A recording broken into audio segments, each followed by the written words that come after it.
How's that, guys? I guess we'll have to edit this or something. Can you guys hear me all right? You should be able to.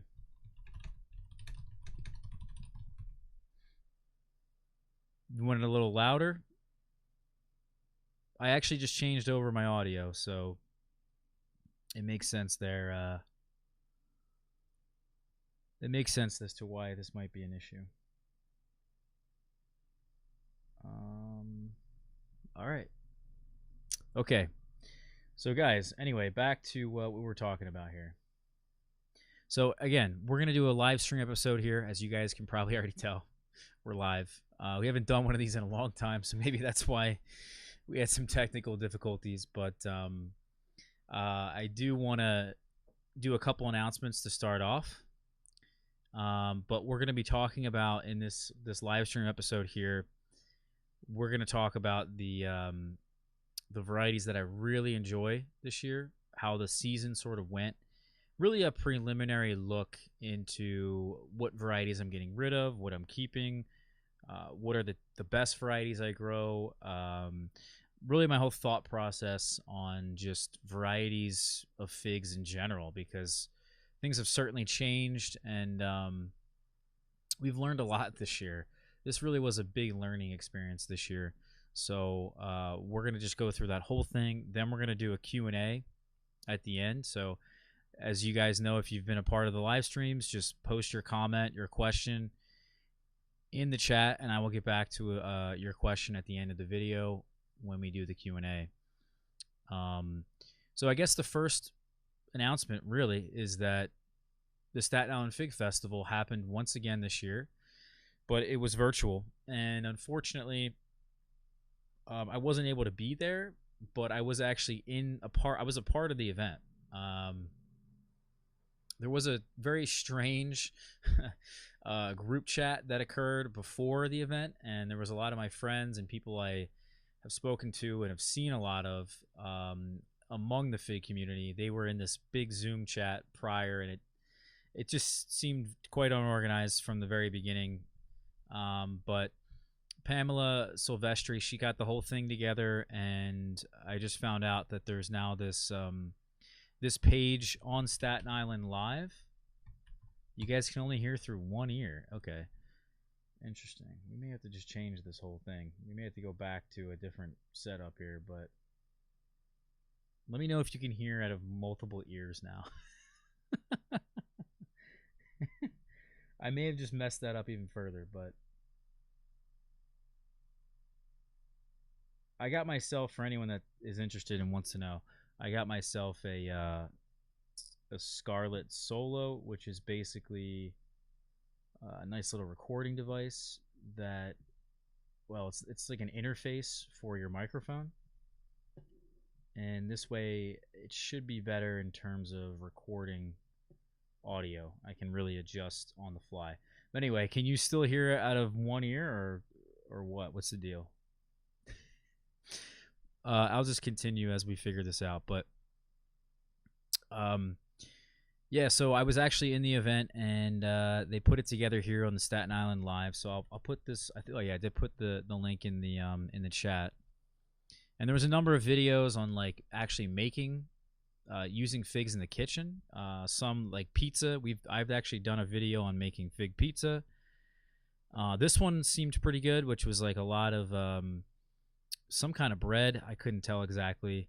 Really thin, flaky bread with figs, and I think there was some goat cheese and prosciutto, and then honey. And then there was another video about this guy. This guy had the best thing. It looked like he really knew what he was doing. This guy,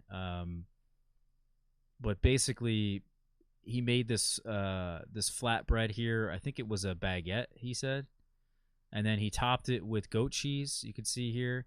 Then he topped it with some salt and some pepper, and then he topped it with some figs, and then he put on arugula, some olive oil, more salt and pepper, the prosciutto on top, and then I think he had one more ingredient. Maybe some honey? Oh yeah, he put on some hot honey, which I thought was a really good touch. I actually have some of that stuff for anyone that's interested. It's really good. Mike's Hot Honey.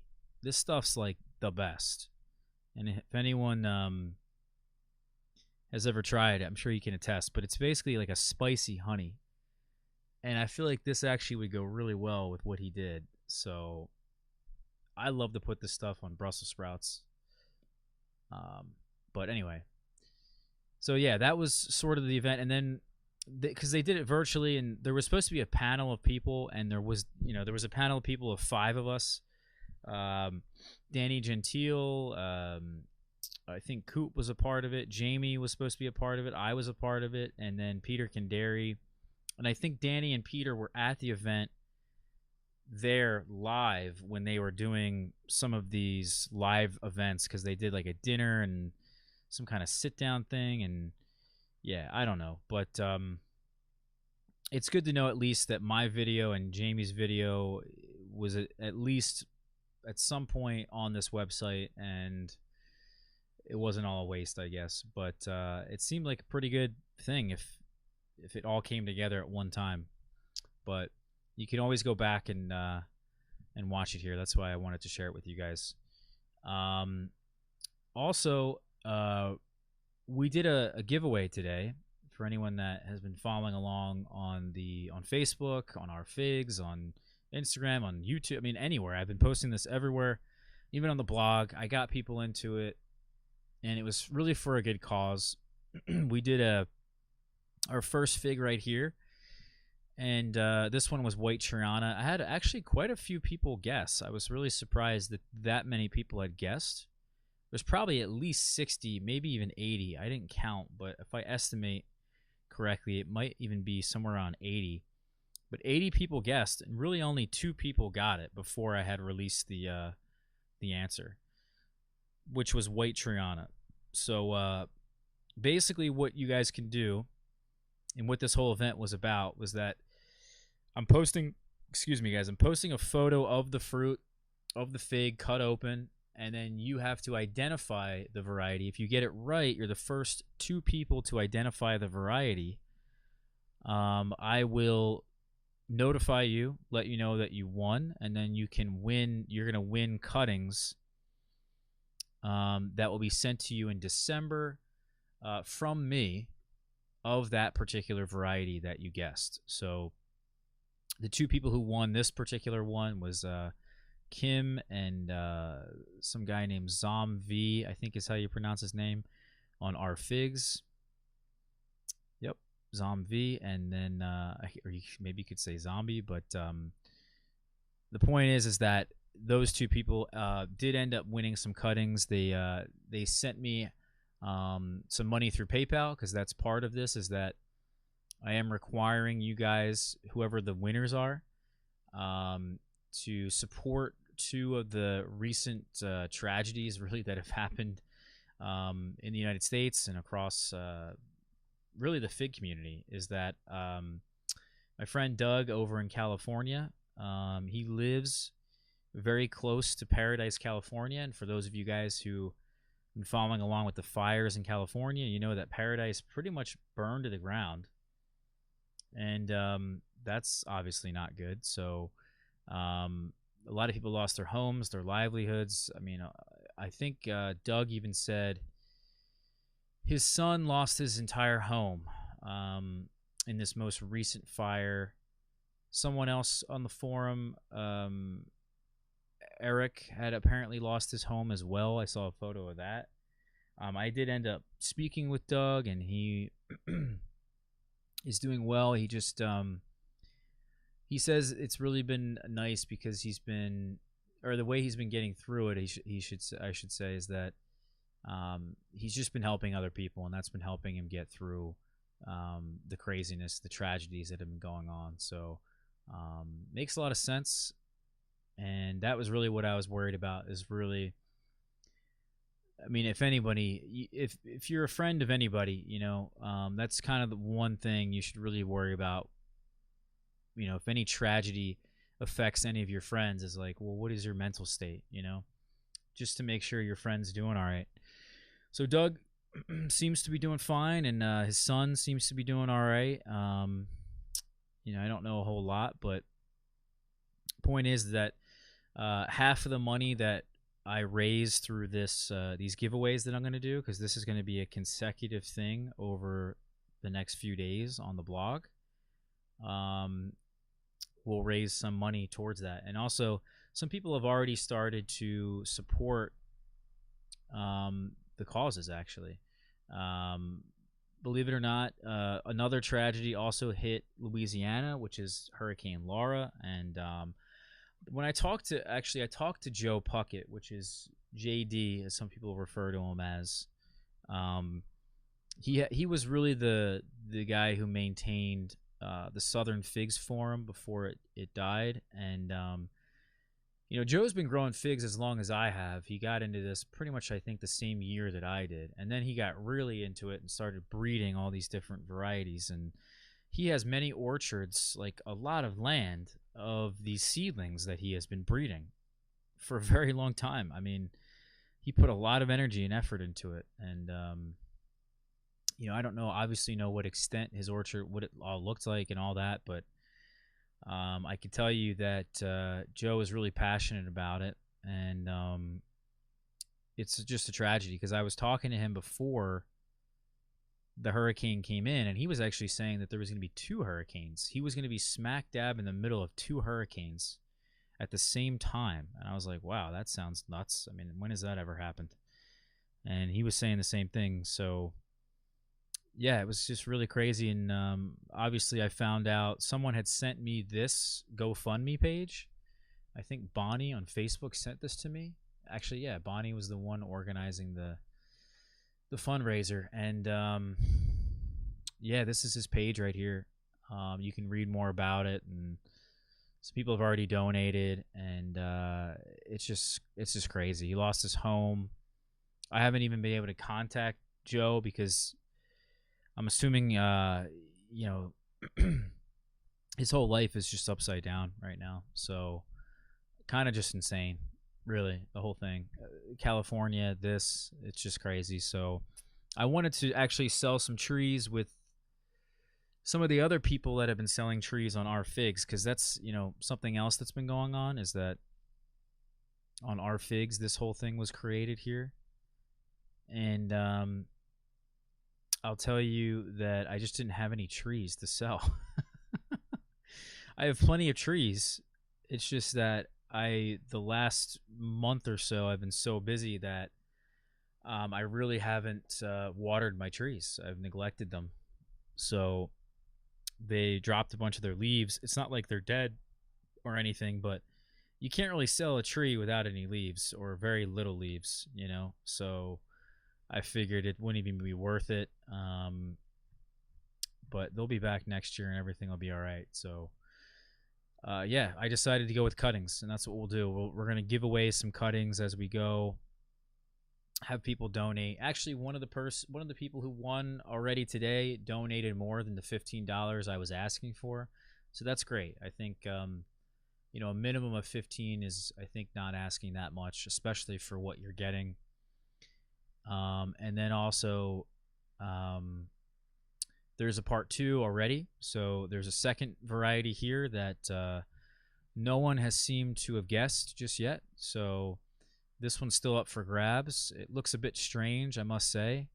And I think this one's going to be a bit difficult, but I have a feeling someone's going to get lucky, or at least 2 winners will get lucky on this one. And yeah, I think those are the main announcements I wanted to make with you guys. I do now want to talk about figs, so let's do that, and let's bring up some of my favorite. Really, I think we could start with the favorites, and this will really, I think, make some sense when we talk about what varieties we're getting rid of, because it's gonna really, I think, explain things very clearly. So what we'll do is I think we'll bring up our spreadsheet here. Anyone wants to see this, by the way, or any of the links, here's the link to the giveaway. The link to the Staten Island Festival is in the chat as well. And then if you guys want to support Joe or Doug or any of the victims of this whole craziness, that is on the blog post that I also put in chat. It's in the description, and then the spreadsheet here is also in the description. So everything's either in the description or in the chat. You guys can find it.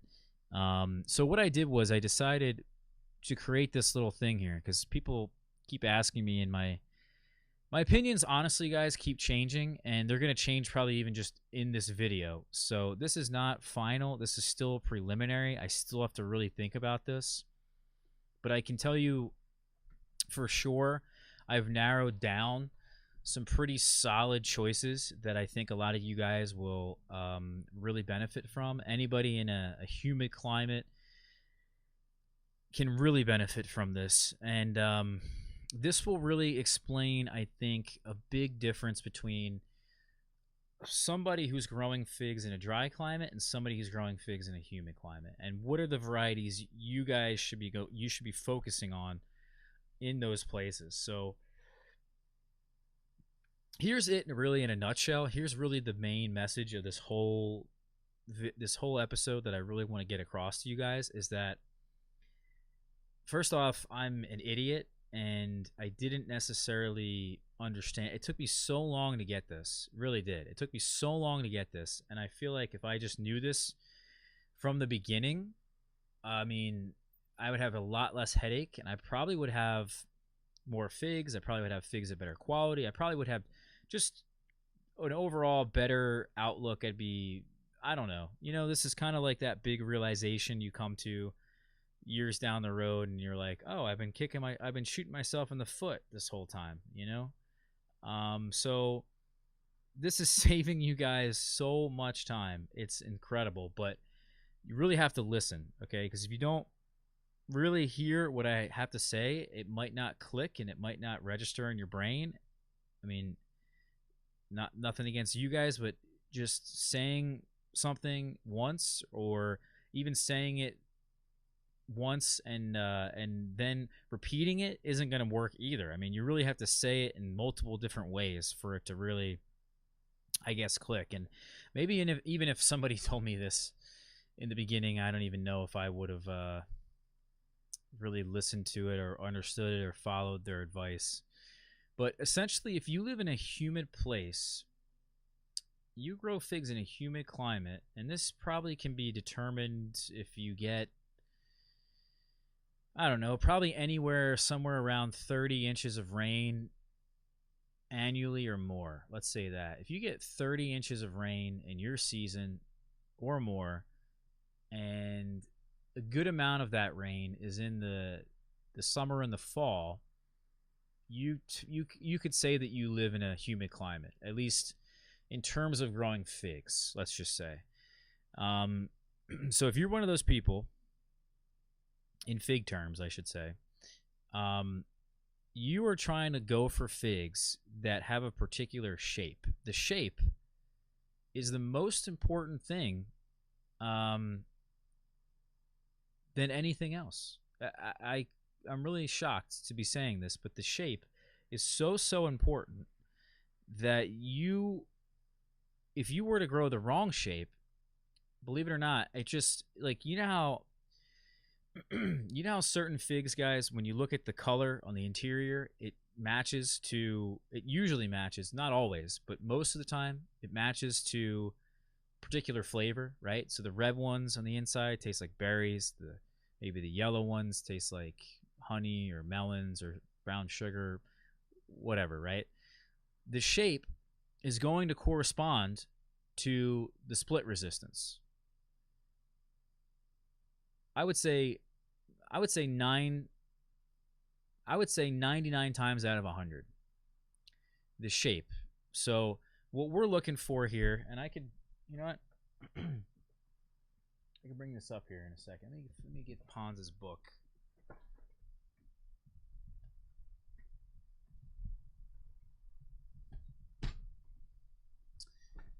So if you have Pons' book, this will really, really help. Okay? This will really get my point across, I think. Because in his book, it's not like he's mentioned this realization that I came to, but there are plenty of other people who have mentioned this before. You know, like Eisen and Condit have definitely described that a fig that's more teardrop in shape, like Celeste as an example. Take Celeste; it's a really teardrop shaped fig. It can shed rain a lot easier, and therefore does better with rain. But I find, believe it or not, it doesn't really necessarily matter, I think, how big the fig is. I mean, there is probably a little bit of how large or how small the fig is, but a lot of it is in the shape of the fig. So if you have the right shape, you will have the best split resistance possible. And somewhere in his book, there we go, he mentions the different shapes that figs can have. Okay. So you guys see that? Right there, right in the center there, is the different shapes. Can't get it any closer for you guys. I apologize. Probably I can't get it any clearer either. And I don't think this exists online. But you can see really three of the six shapes that Pons mentions here are more elongated than the others. The other three are more flat and more round. One of them is shaped like an oval, and I'll show you really the perfect example of what an oval fig looks like, which is right here. This one's called Moro de Caneva, and you can see it really is an oval, right? Then you can get figs also that are shaped. This is a pretty decent example, I guess.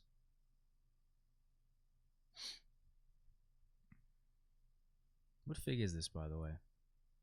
White Madeira number 1.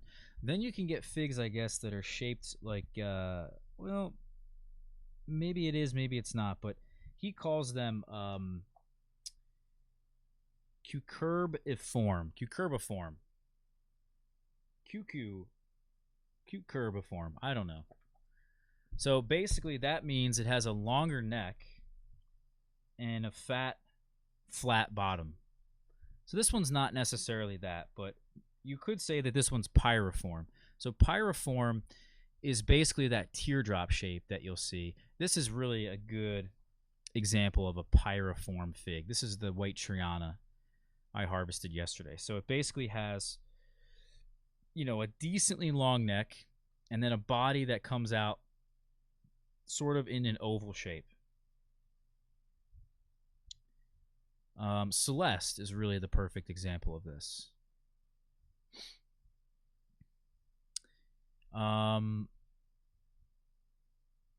Yeah, so that's pretty. I think that's a pretty good way of putting it. Now the two shapes that I recommend for humid climates are basically the ones that are ovals. So either something like this, like Moro de Caneva. Another one that you could say is, I guess, oval is actually, I just looked at this fig. This fig looks pretty oval. You could, I guess, make an argument that it is pyriform, right? It has a similar shape to Celeste-ish, right? They're not always going to be exact what that is, by the way. This one's a bit volatile as well. But not every fig is going to fit this exact thing exactly the way you want it, right? Let me show you a picture of Celeste real quick. Here's, by the way, some Galicia Negra, which is, you could say is either a circle, so it would be Aspherica, or Ursulado. So this one here for sure, this is Paradiso from Ciro. Yep. So Paradiso Ciro is a very flat fig. Very, very flat. In fact, it's very round. And that would be this one here on the photo. So basically this one right there is just basically a circle. You got ovoidal down there, Right next to avoidal in the center is the pyriform. The one in the center above it is called cucurbiform. And basically that one above it just has a longer neck and a fatter bottom to it. Not as much of an oval or a teardrop shape.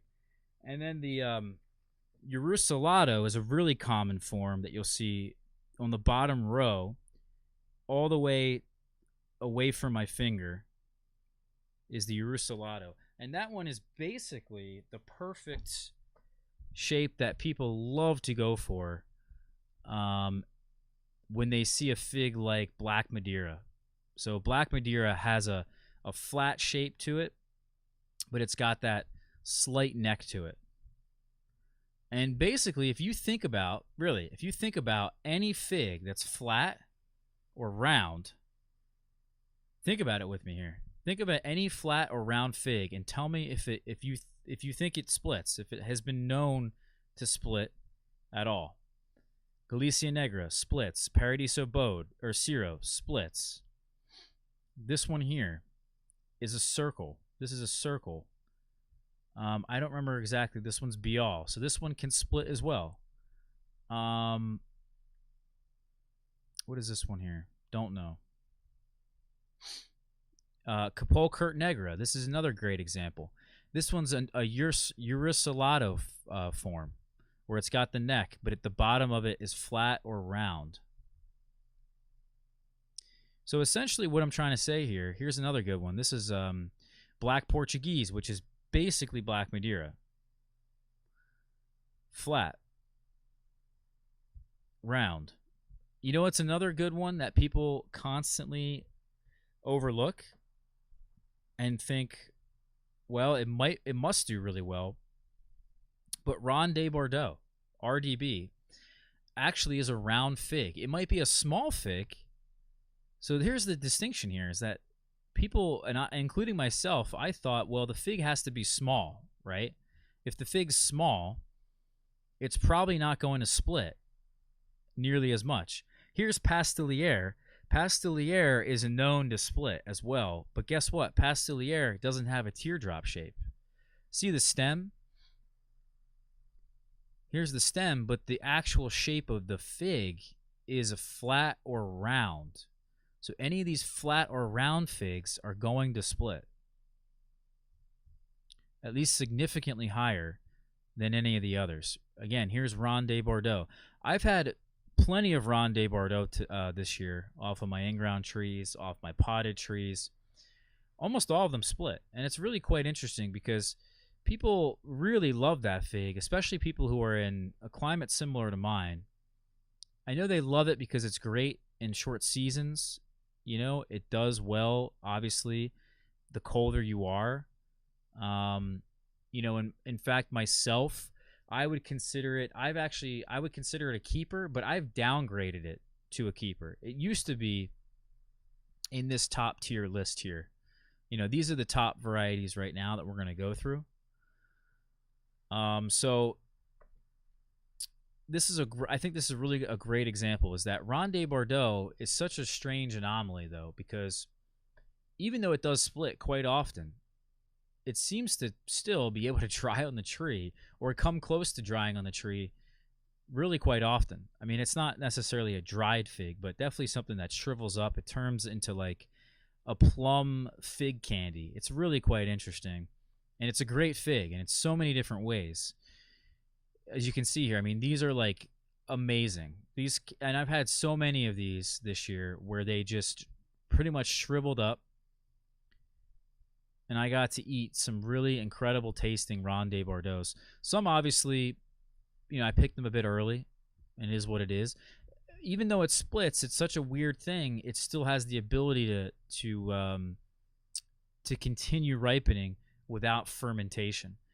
But here's the issue with me, okay, is that I'm eventually going to sell these figs. That's my plan was this year, and it didn't work out. But next year is definitely what's going to happen. So how am I going to sell a Ronde Bordeaux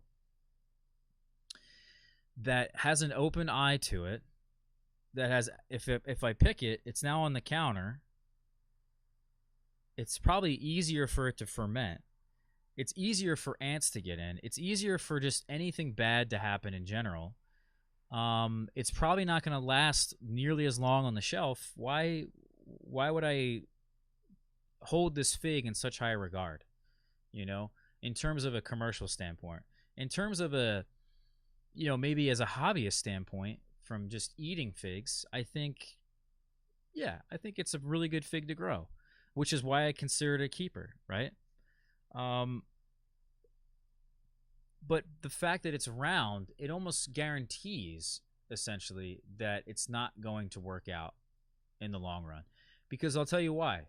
There's other varieties here that I have, any of these for the most part, that have the right shape, or have close to the right shape, and they almost never split. They almost never give me an issue. And I'm almost always going to pick them with consistency at the highest quality possible. So knowing that, Ronde Bordeaux just has to be taken a back seat. It has to be, downgraded. So even a fig like Pastilliere, which you can make an argument is just as good, if not better, than Ronde Bordeaux. I would make an argument that actually it is better than Ronde Bordeaux. If you have a Pastilliere that doesn't split, it's mature, it's tastier than Ronde Bordeaux, or it doesn't drop figs, I should say. It'll be tastier than Ronde Bordeaux. It might not even split as much either, even though Pastilliere also splits. But there's the point right there, is that it also splits. So it's just quite difficult. And I'm not saying I'm giving up on Ronde Bordeaux. I'm not saying I'm giving up on Pastilliere, but they're now way down on the list because I've had this realization. So people that are in the opposite climate of me, that live in a drier climate, you don't necessarily have to care about the shape. Or at least I haven't figured out a particular shape that might be better for you guys in a drier place, right? Certainly if the fig is flatter, I have noticed as well, the flatter the fig, the more cracking it can potentially get as well. The wider the cracking can potentially be as well. The more elongated it is, the more oval or teardrop shape it has, the less cracking it gets, the less splitting it gets. So if I'm trying to have the highest fruit quality possible, which I've talked about on the blog, I've talked about it on Fruit Talk, what are the things that you want in a humid climate to get the highest fruit quality possible? Well, it's right here in the blog that we did. 1, it has to ripen at the right time, right? 2, it has to have a short hang time. And then 3, it's got to have that superior rain resistance, split resistance, cracking resistance, resistance to temperature swings. And then above all else is actually superior drying capabilities. Usually if it has superior drying capabilities, it has the rest of these. It has everything else perfect. So that's what I'm trying to get at here in this little lesson. If you walk away from anything on this video, is that if you live in a dry place and you see a fig that isn't the right shape, you should immediately be thinking, it should immediately click in your head, oh, well, I guess I can't grow that one, or I'm not going to grow this one with the intention of, of expecting a lot of high quality fruits from it. I think that's a reasonable expectation, a reasonable thought that should go through everyone's mind that lives in a humid place. And instead it should be, oh, this fig is now an oval shape. This fig has the teardrop shape. These are the figs that I want.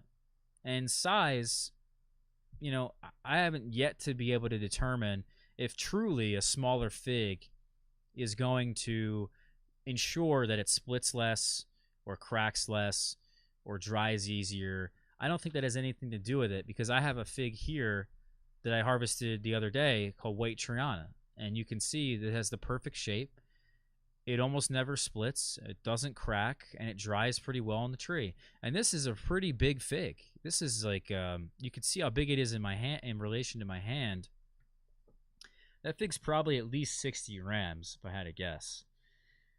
So for me, I'm like, all right, well, there it is. There's the realization. And you know, here's if I lived in a dry climate, here's how I would take this, right?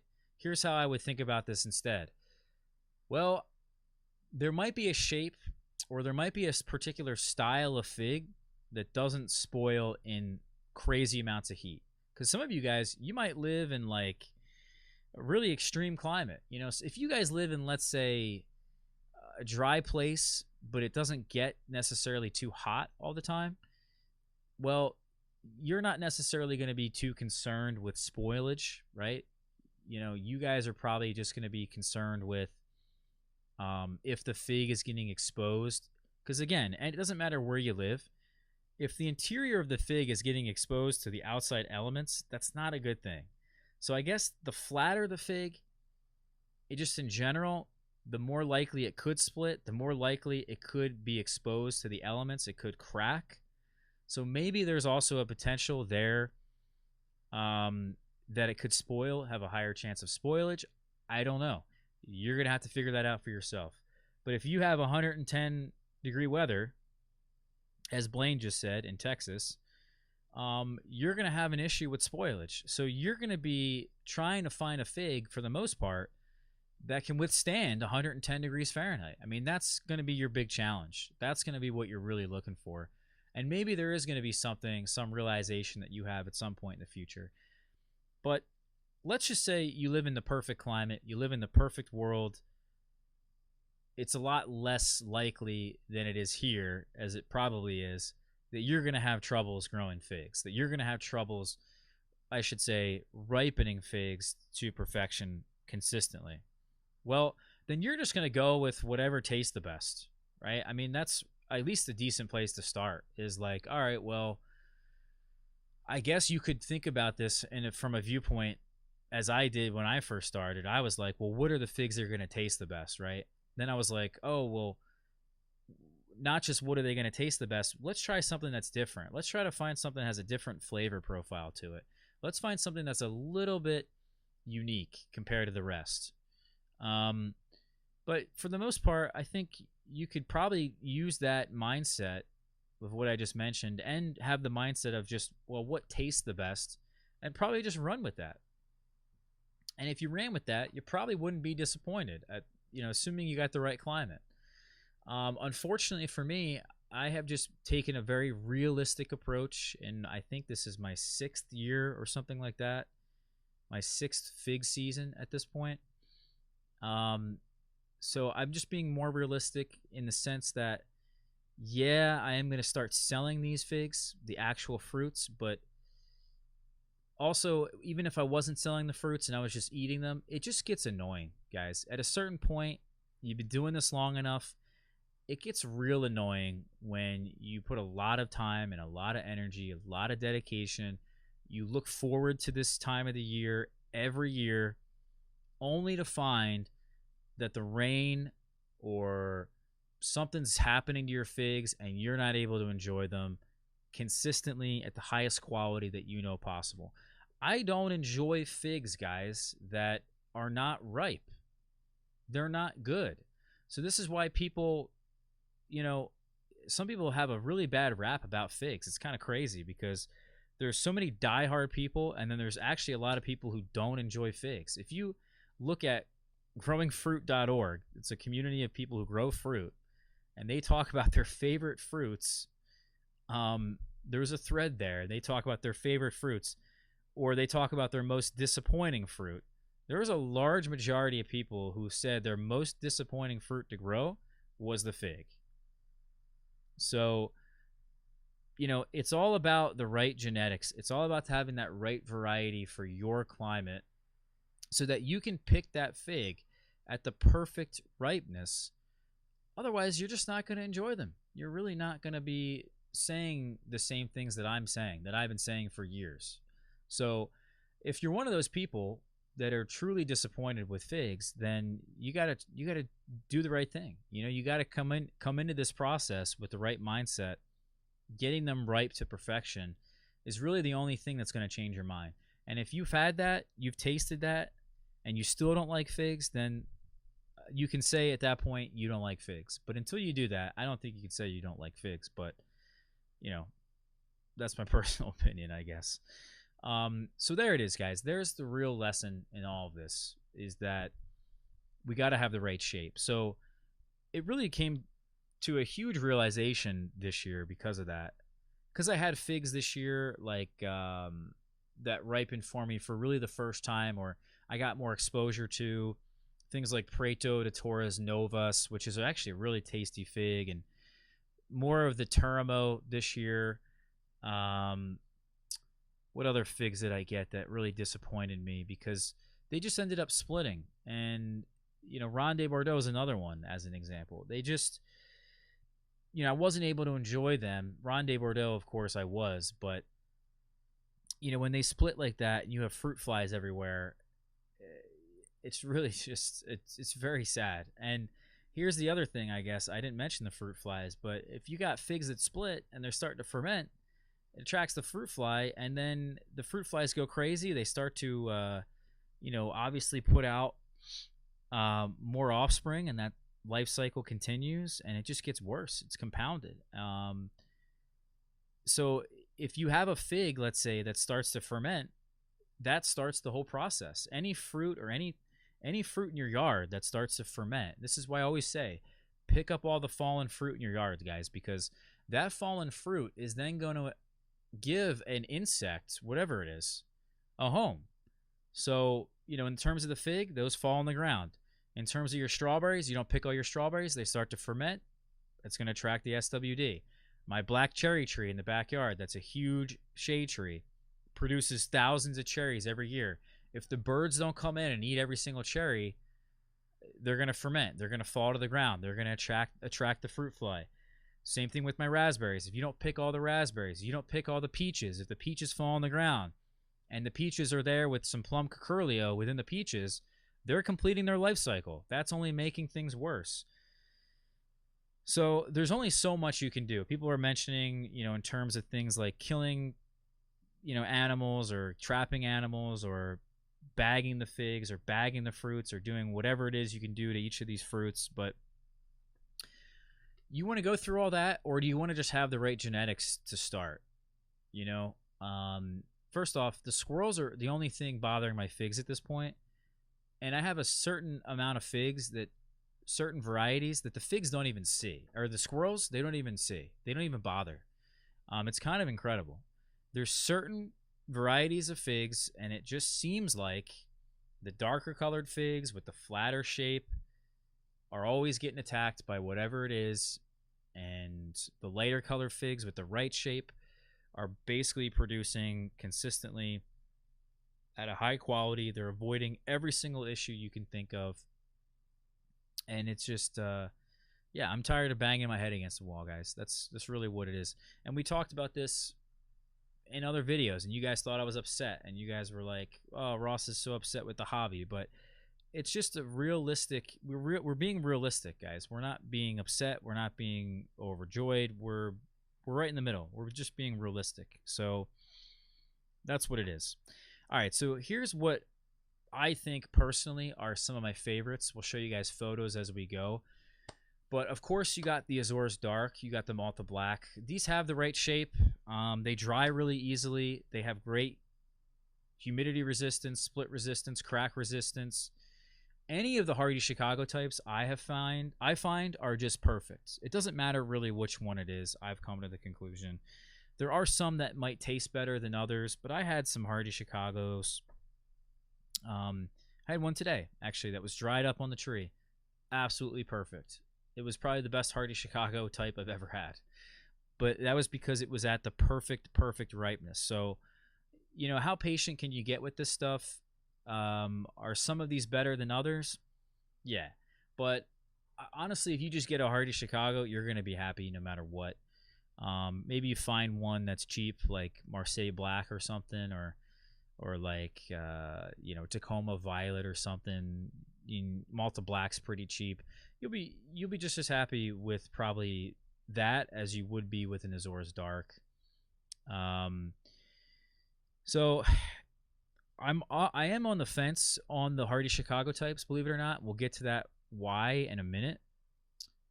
Just in general, they are what I would consider the most reliable fig you can grow in a humid place. But I actually think with what is now coming into my yard and what is some of the newcomers, I actually think there are better alternatives. So we'll get into that in a minute. But there's also the Celeste style fig. So I could, as an example, really just put any Celeste styled fig in this category and just say, there it is, right? It deserves a spot.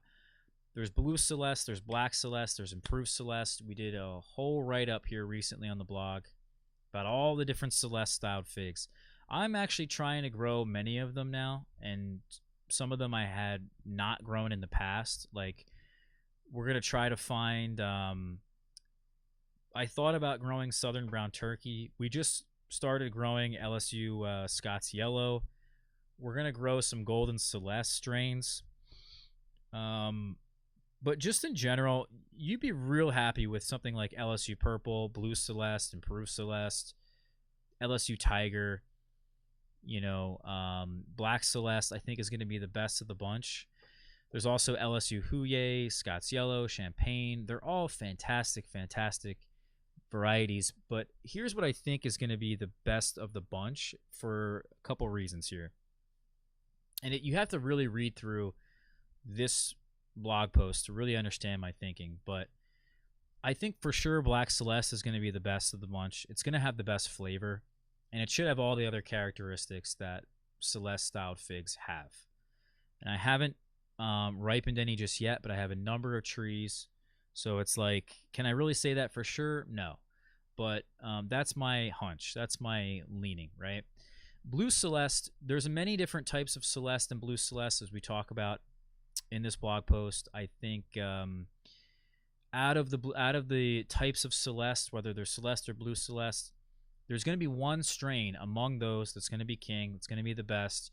Whatever that is going to be better than, let's say, something like LSU Tiger, because I do find LSU Tiger or Calderwood is basically just a larger Blue Celeste that has a less ideal shape to it, and therefore it splits a little bit more than I would like it to.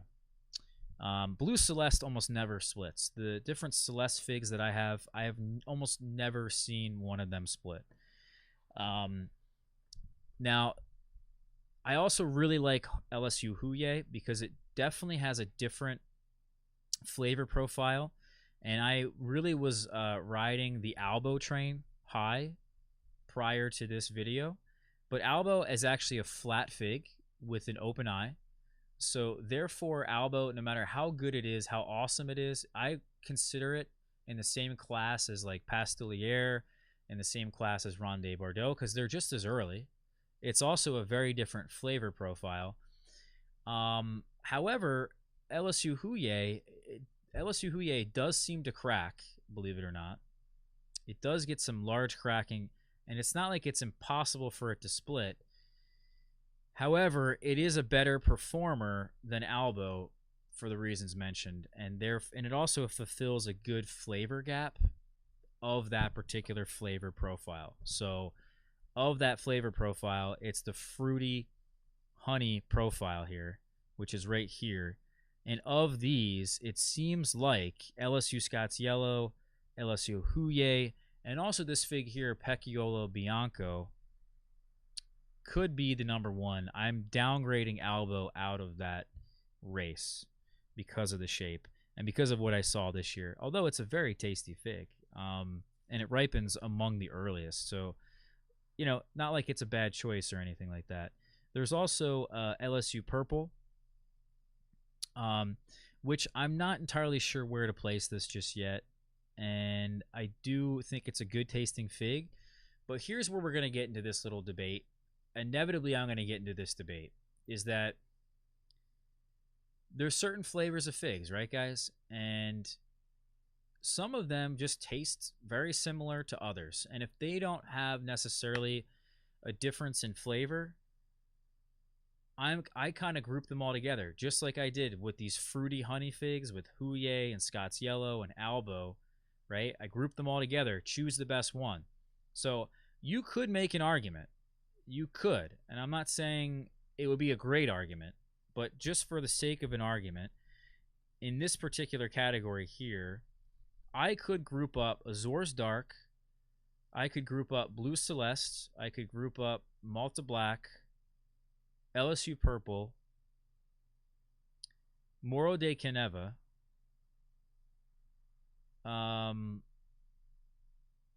maybe Campaneri, that's debatable. But I could basically group those up. Also, I could group up maybe yeah, we'll get to that in a minute.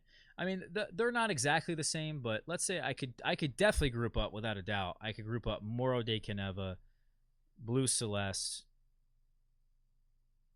those two for sure. I mean, they just taste very, very similar in that they're sugar figs with some berry notes to them, right? Azor's Dark, Malta Black, they got more berry flavor to them. Less of that sugar flavor, more berry, a little bit more complexity to their flavor. But all in all, if you really, really think about it, you could, I guess, put them together in a similar slot. And then therefore, I think there's a argument that could be made that maybe one of them at some point in the future will come out on top and will just be the one that I eventually narrow it down to. It could also just be that they're different enough at some point in the future that I just keep them. And that's it. So I don't know exactly where I'm going with that just yet, but that's a thought in my mind is Azor's Dark, Malta Black, Moro de Caneva, Blue Celeste, maybe a couple of these other ones here.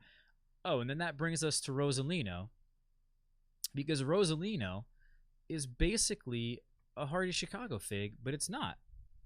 It's so strange. If you looked at the fig, and we did a review of this one day, we did a bunch of figs in one video, and we reviewed, actually I think we did it twice, where we reviewed Rosalino. Actually, here's Rosalino from Paulo's collection.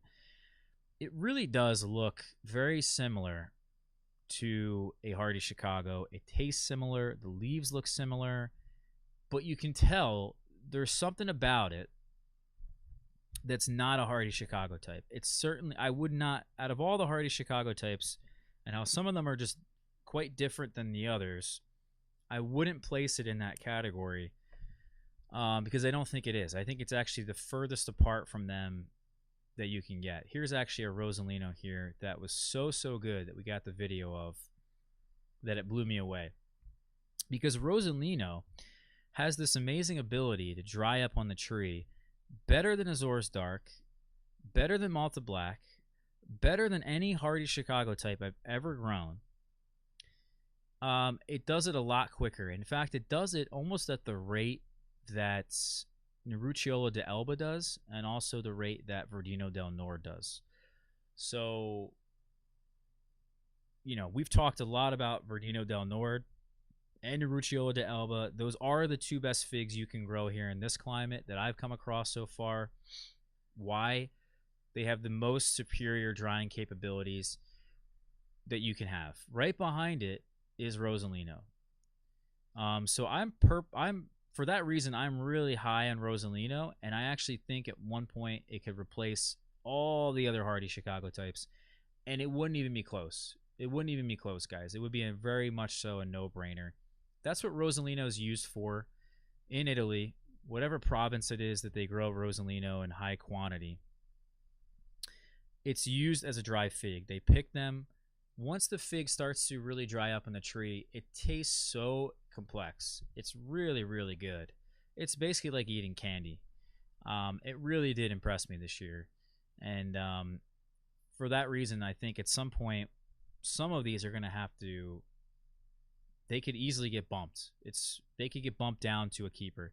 So that's what we're looking at here, is that we got the best of the early varieties, the best of the mid-season, the best of the late varieties, the very late varieties. We have the best keepers that I can sort of say that they're definitely a keeper, at least so far. that you would not be upset growing any of these. Personally, I don't think you would be upset in any form for a lot of us to be growing any of these figs. And then I have some things called runners up, and these are just basically the figs that I think have the most promise to then jump up into this section here. And it just need a lot. I need more testing. I need more information. These are figs over here that also have potential, but there's a lot less I know about them than I do of these varieties here. So again, I mean, even this list could probably be a bit longer, maybe even a bit shorter. None of this is final, of course, but yeah, it just goes to show you that it's not like we're done. This whole thing's over or anything like that. We're still going to continue to keep going and trying to find which ones are the best for this particular climate.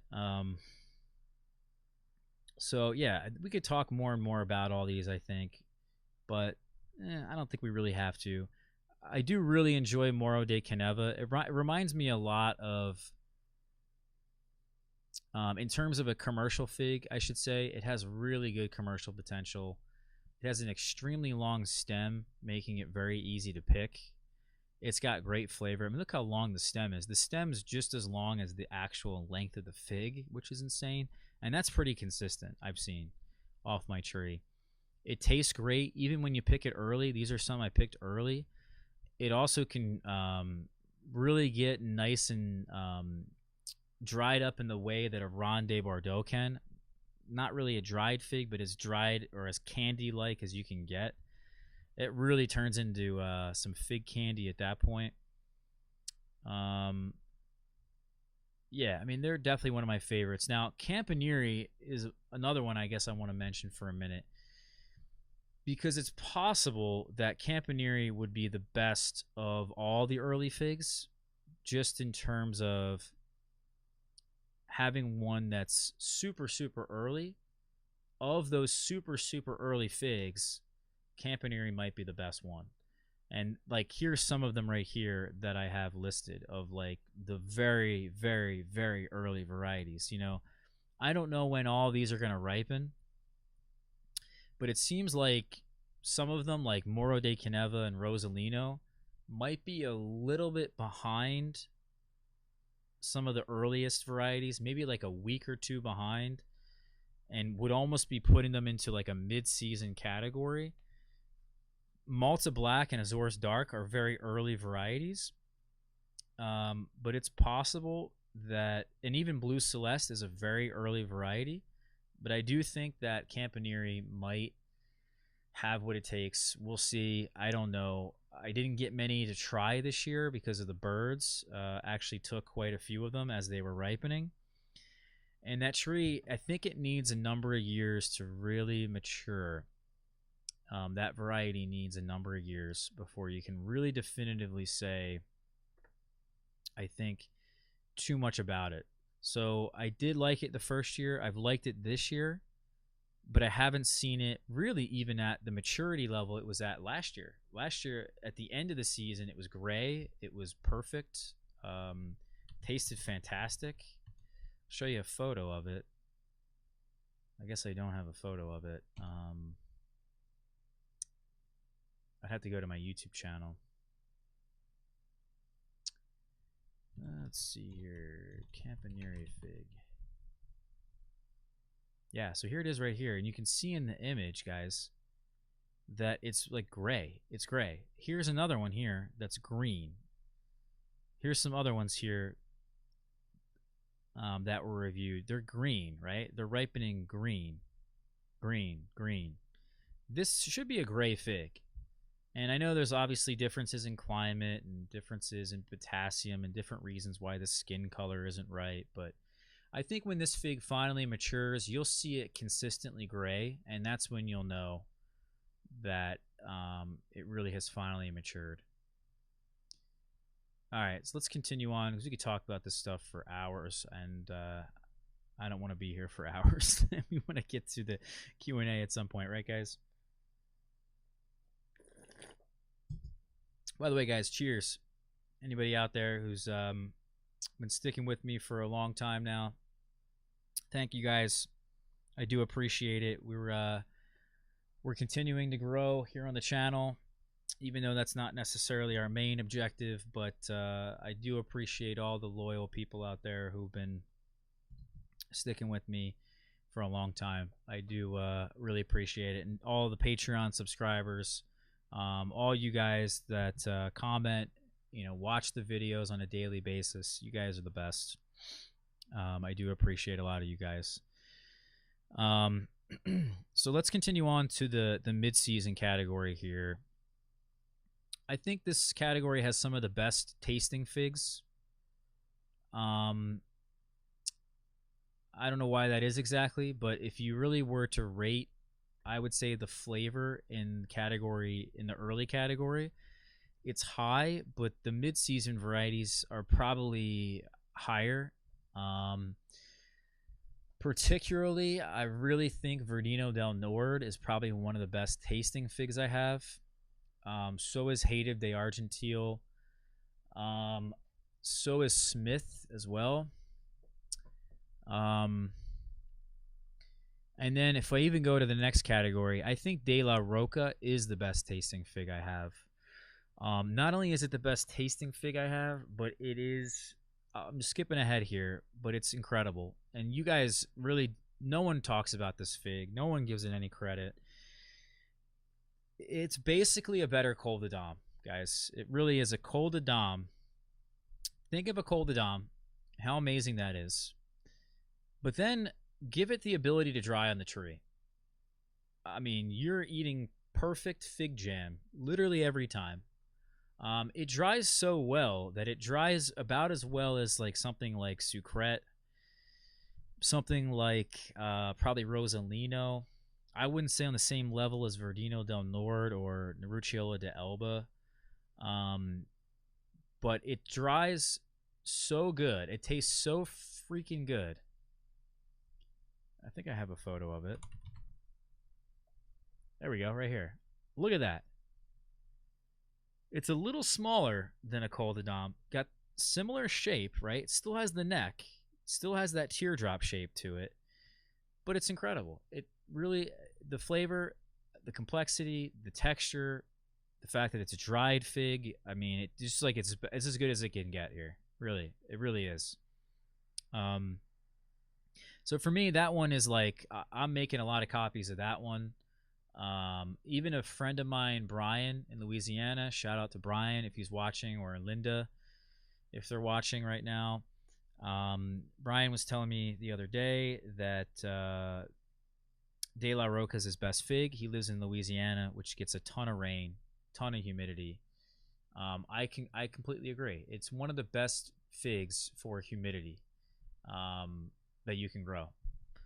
He doesn't grow, I think he doesn't grow Verdino del Nord, so when he does grow Nerucciola de Elba and Verdino del Nord, maybe he'll change his mind. But for me, it's in the top 5 of all my varieties for sure, without a doubt.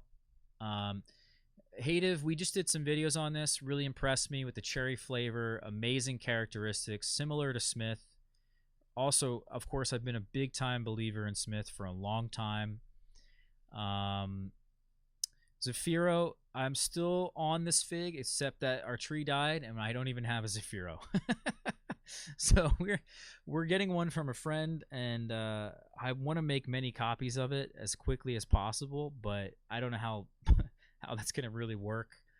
That's a fig, if you can find it, I think is really well worth growing, assuming it comes from the right source, because there is a little bit of weird stuff around that variety, but I don't know how much truth there is to that. But that one's a really good one, especially for something different that you could, I guess, relate to LSU Purple. But even LSU Purple reminds me a lot of when it matures, because I was at my friend Garrett's place, really only 5 miles away. He has an in-ground LSU Purple. It survives the winter every year. It's a very productive variety. It's mature. You could tell his tree is putting out some great quality fruits. And his fruits taste a lot different than mine. It's really quite interesting how long it takes, I think, for that fig to mature. And I was pretty impressed by his tree. And the fig, though, isn't as more caramel like or sugar fig as I would have, or not sugar fig, I should say. You would think of LSU purple as like a honey fig or a caramel like fig, but actually, I think it's more like a sugar fig. And I would say like Blue Celeste more like a sugar fig, Moro de Caneva more like a sugar fig. So I actually think Zafiro is more along the lines of so different than all the others that I'm even recommending here that it's really well worth growing it. Um, and also, it has really great rain resistance that I was able to only really ascertain from one season, but it is what it is. Sucrete, I'm also, this one here, I'm kind of downgrading a little bit, and it may at some point not make the cut. It does tend to split. Not often. You know, it's not going to be the first variety to split. It's not going to split nearly as often as like even Ronde Bordeaux, but it does have that potential. And therefore, I think it's really in the shape, honestly, is that you can see here some Sucrete that will show you guys. It is more elongated, but it's not that perfect teardrop shape. Some of them are a bit flatter. They have a fatter bottom to them, and therefore I think that is probably why it can split. But if you can get them, if it's dry, if you have a dry climate, they will dry on the tree. It's one of those figs that really will. I have to go back here, unfortunately, to maybe even 2000. Yeah, last year. Well, that's my cousin's wedding, so try not to creep too hard. Okay. Yeah, so here's Sucrete right here, and just how amazing it is. Like, half of them were dried. They did have some bird pecks in them, but even with the bird pecks, they came out amazing. Here's the Sucrete on the left. It really is a tasty, tasty fig. Definitely like a Col de Dame replacement that I would consider on a similar playing field as De La Roca, but not as good. So, you know, I could imagine this one being downgraded at some point, but for now it has a really solid spot because, I mean, look what we're talking about here. We're talking about literally like 20 varieties, right? This is 8, 7, 15, 16, 17, 18. We're talking about 18 varieties of thousands, you know? I mean, how picky do I really have to get? Would I be upset if I had 18 different varieties of figs? No. You know, am I going to be saying to myself, I have to get down to 5 or I have to get down to 3? No. You know, there's going to be some genetic diversity, obviously, that I'm going to keep that I think deserves, you know, to be kept. So, you know, at the end of the day, how many varieties am I going to keep? I don't know. And maybe Smith makes the cut. You know, I don't know. It's so hard to say, and it's going to be years down the road, unfortunately, before I figure that out because it was like it's an easy decision every single year. You know, if you guys go to let's go to our let's go to some of the call lists that we've done in the past because we're going to get to that in a minute.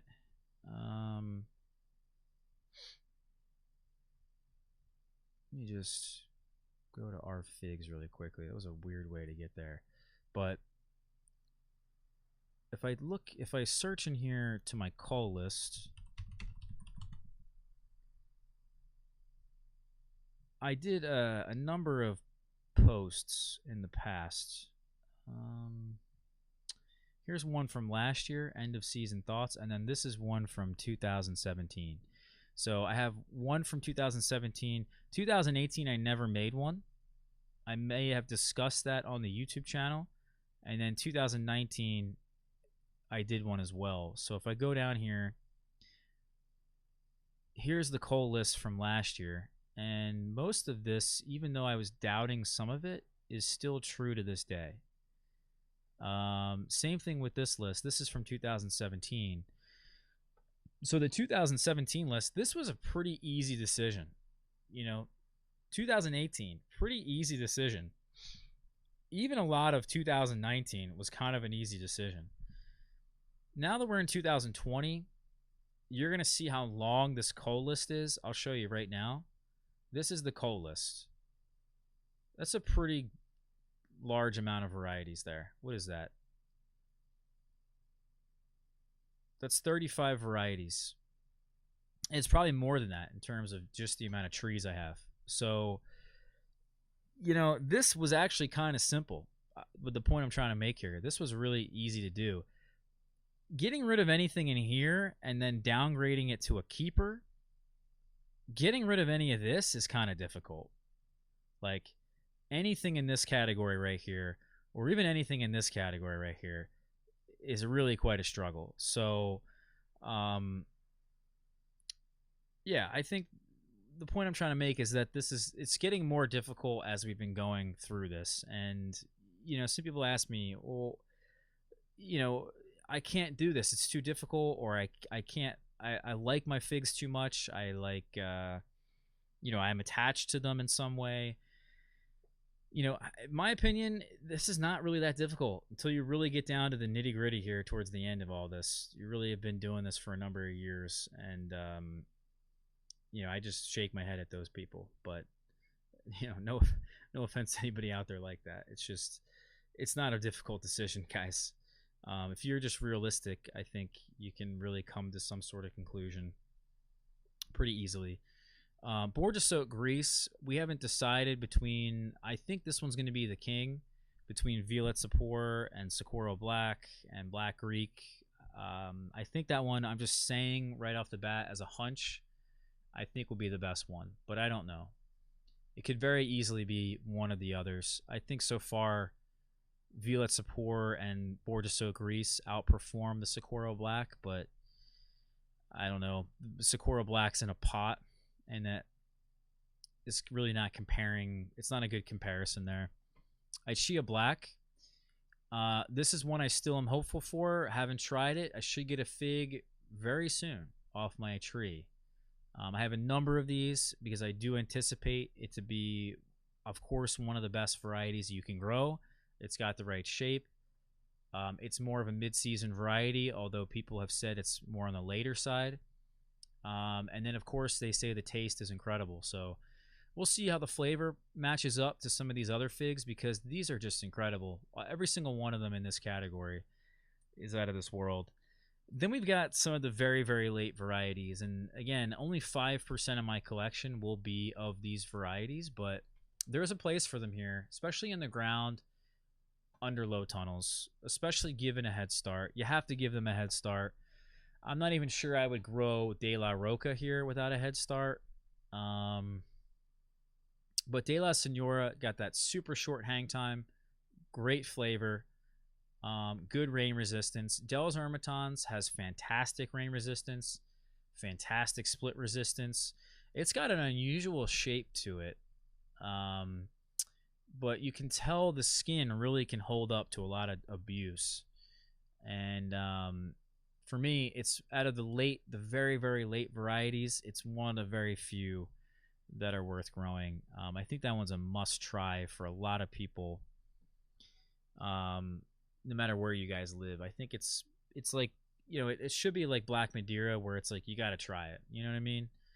All right. And then there's some runners up, which we've talked about some of these in prior videos, like our last episode that we did of Fruit Talk. We talked about Barile, we talked about Faune, we talked about Pastilliere, we talked about Bologna, actually. We talked about Pecchiolo, Bianco, but Pecchiolo I've learned recently from Ciro, which is where this variety originates from in Italy, and he tells me it really is one of the best varieties that can dry. So that tells me it's going to be in a similar category to like Elba, Verdino del Nord, Rosalino. This one should be a really, really tasty fig. But I sort of think of it in the same way as Marcellese. Marcellese is another fig that has really high drying capabilities, and there's another one called Carabaceta. I think that's how you spell it there. Here it is right here. And I think I didn't put it in this category just yet. For some reason, that's not coming to me, but they have really superior drying capabilities and therefore should be above most of these varieties. We talked about Pisaludo as well in the last episode. I think we talked about Unguiarolo. We talked about Verdolino. Talked about Salame. And these other ones here, I'm just kind of hopeful for. I'm more than the varieties in this list. You know, I still don't have a whole lot of information on this one. This one I actually want to hold off on talking about just for now. Verdino Giacomo. This one seems to have really great drying capabilities as well. Tolosa, I have talked about with you guys. I see a lot of potential in that fig.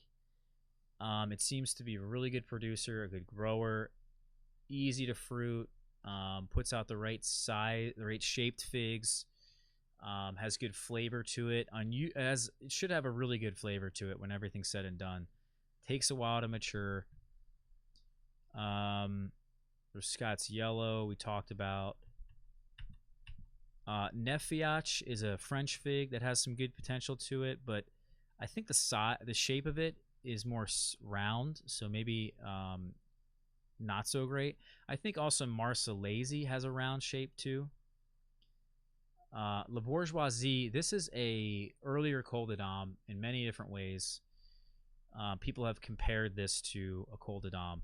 So this is one of the Col de Dame replacements I've been thinking about that actually should ripen mid-season. So that will be interesting to eventually get some fruit off of that. And then, of course, there's the Colonel Lippmann's Black Cross, which is essentially the Black Madeira replacement. And I've been looking at some photos of Colonel Lippmann's Black Cross. A lot of them are smaller than Black Madeira, but not all of them are as flat as Black Madeira. And I don't know if that's going to be consistent or not. We'll have to see.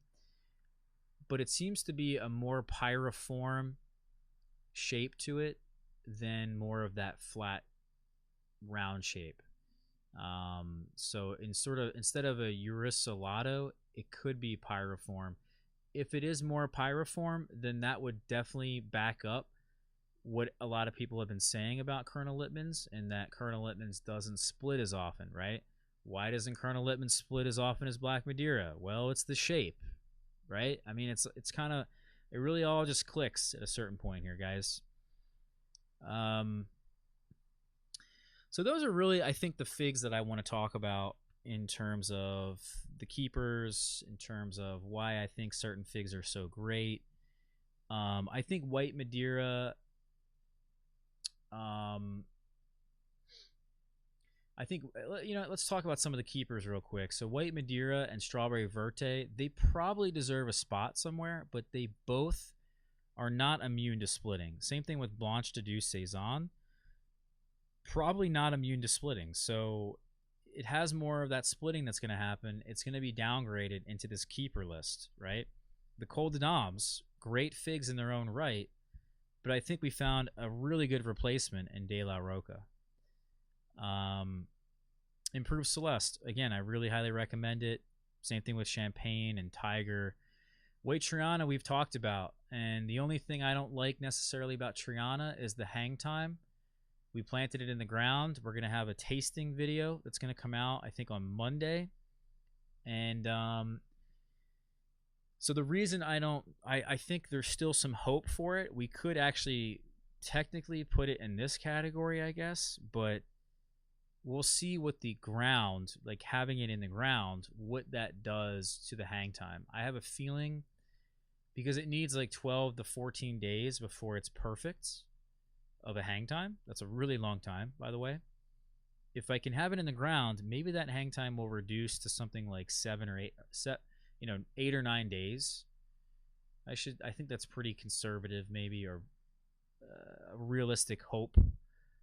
So if that happens, then maybe I would reconsider it and maybe put it back into this category here. Some of these others are just really good standards that you can't go wrong with, like Sultane and Gris de Saint Jean and the Daloso, Long de Dute, Violette de Bordeaux, Negretta is another one. You know, there's a bunch of these. Negra de Agde, a lot of people are really saying good things about, and there's a reason. I forget what it is exactly. I think it might be the shape, and then it might split a little bit more often than I would like, and that's why it's in this category here. Same thing with Paradiso Ciro. It just doesn't have that right shape, but it's still a really fantastic fig. I do think it reminds me a lot of Panache. All right, let's continue on to. So we talked about the varieties we're keeping, the keepers, the varieties we love. Now let's talk about the cull list here really quickly. Baccarino is a circular shaped fig that has an open eye, and therefore it gets a little bit of mold in there, and it's not that tasty. Black Beauty 10 is more of a Black Mission type. I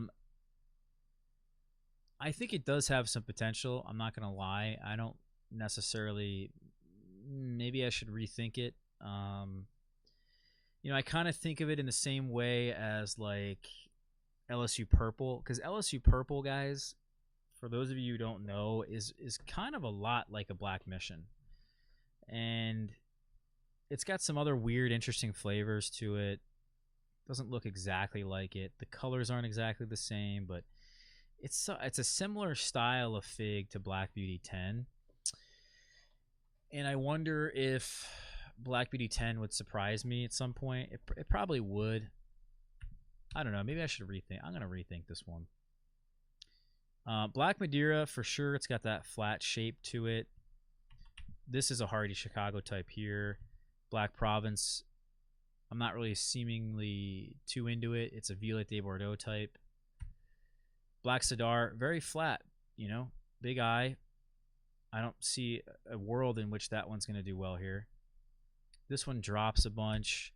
You know, this one's got the flat shape. Great flavor, by the way. I mean, there's a lot of pluses to these figs, too. It's not like, you know, these are horrible, horrible figs. Like, it wasn't like this was a very difficult decision, as I mentioned, but, you know, there's definitely a world in which having some of these would make sense. My Colden Blanc and Negra, believe it or not, is a flat fig, and my friend Steve has a similar shape to his, and therefore doesn't work out. Detrace Displace also does split. It's more of a round shape. Round. Italian 258. It's flat. It splits. Iraqi Palmata Hybrid. I wasn't too high on it.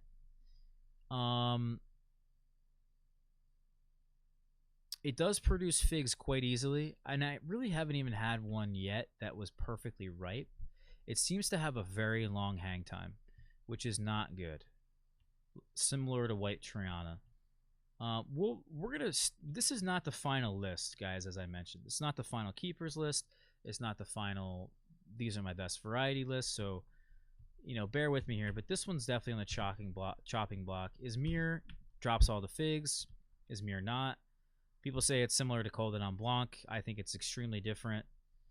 It's not even in the same class as Colden Blanc.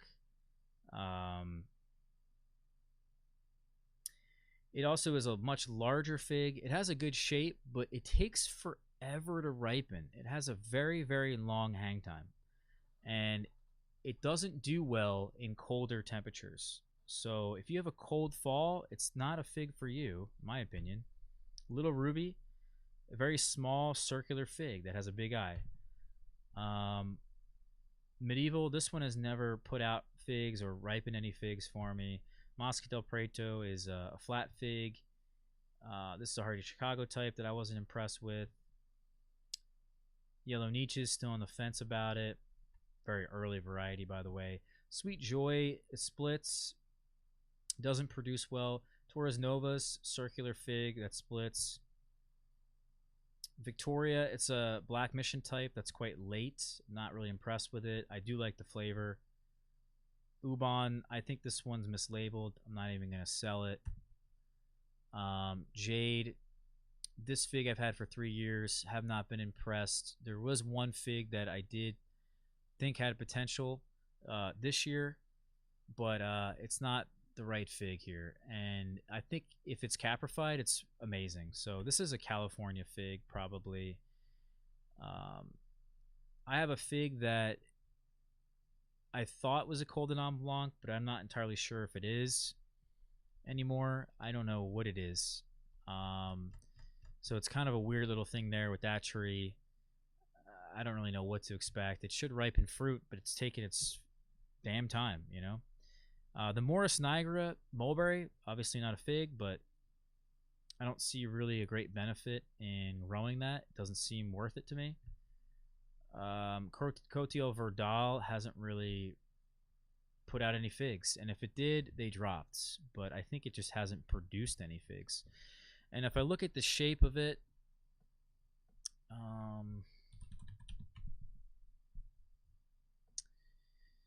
I'm sure the shape probably isn't right, but we're gonna have to do another look at that. I'm gonna ask people always before you guys get rid of these varieties. I like to do a nice little post on the communities. Yeah, it seems quite flat, but I like to ask people on communities what they think of it, if they have any photos, where are they at with this variety, because maybe they see something in it that I don't, and that's always possible that they have something, that they're seeing something that I'm not, or maybe their tree is more mature, whatever, you know, maybe they have a particular climate or something that went right for them. Bial, again, it doesn't have a good shape to it.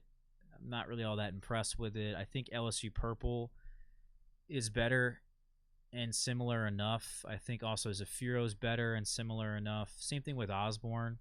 You could say the same exact thing about. Although I really like Osborne. It's a good tasting fig. Early Violet. This one doesn't seem early. It's not early at all. In fact, it says early. It's named Early Violet, but it's not early. So I don't get it. Maybe it's mislabeled. I don't think it's mislabeled. I don't know what it is. We're gonna find out, I guess, in the next little bit of time here. Teramo, again, it's a round fig that splits. Fico Love drops a lot of figs. I think Love, if you're patient, it's probably worth it. I just am not that patient with that one as probably as I should be. So if there was probably two I would reconsider, it'd probably be these two. And I probably will reconsider that at some point. Figu Jean is a very early variety, of the earliest, maybe even before Ronde Bordeaux, but it's a flat fig, it's a round fig that splits. So yeah, I think that really described my thoughts in really good detail. As you can see, why I like certain figs, why I don't like certain figs, and now it sort of really makes sense. And it took me all this time to realize that it's the shape. It's not the size, it's the shape. We're looking for that right shape. If we got that from the beginning, we're going to be successful here. So anyway, guys, let's do the Q&A. I need some water. Maybe a little bit more wine. How's everybody doing? How is the Heat doing right now and the Celtics? Anybody know that?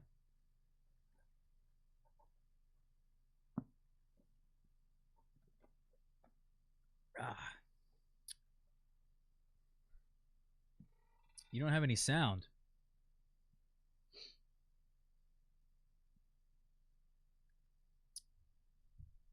All right. Give me 1 second, guys. I'm going to close my window.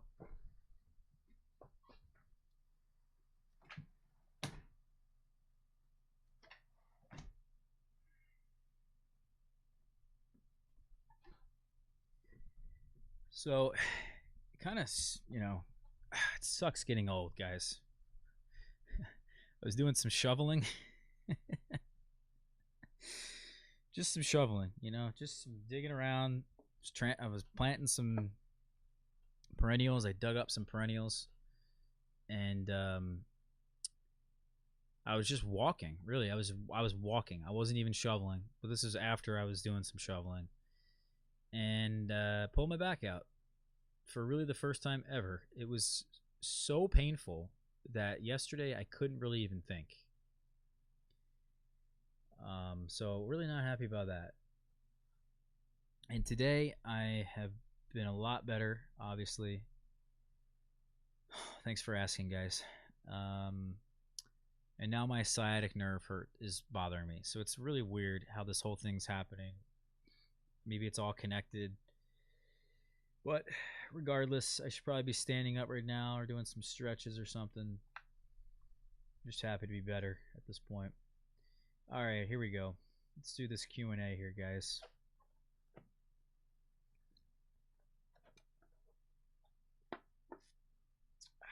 Who's got some wine? What are you guys drinking out there?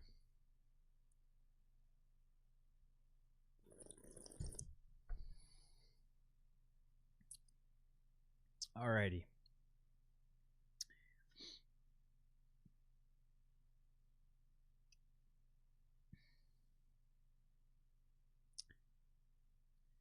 Yeah, hello everybody.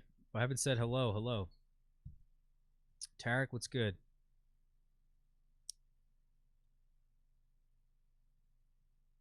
Zamira, hello. The figs you listed in your spreadsheet that are the most cold hardy, would they survive in-ground zone 6A? No. I don't believe so. I don't believe any fig will survive 6A. I'm in 7A, and almost none of them survive here. There is a hardy Chicago, and maybe there's others that have potential to do that, to survive here. I have a friend, again, my friend Garrett, who lives 5 miles away from me. Almost all of his figs survive there in the ground. So I don't know what it is. Maybe I haven't given some of them enough of a chance.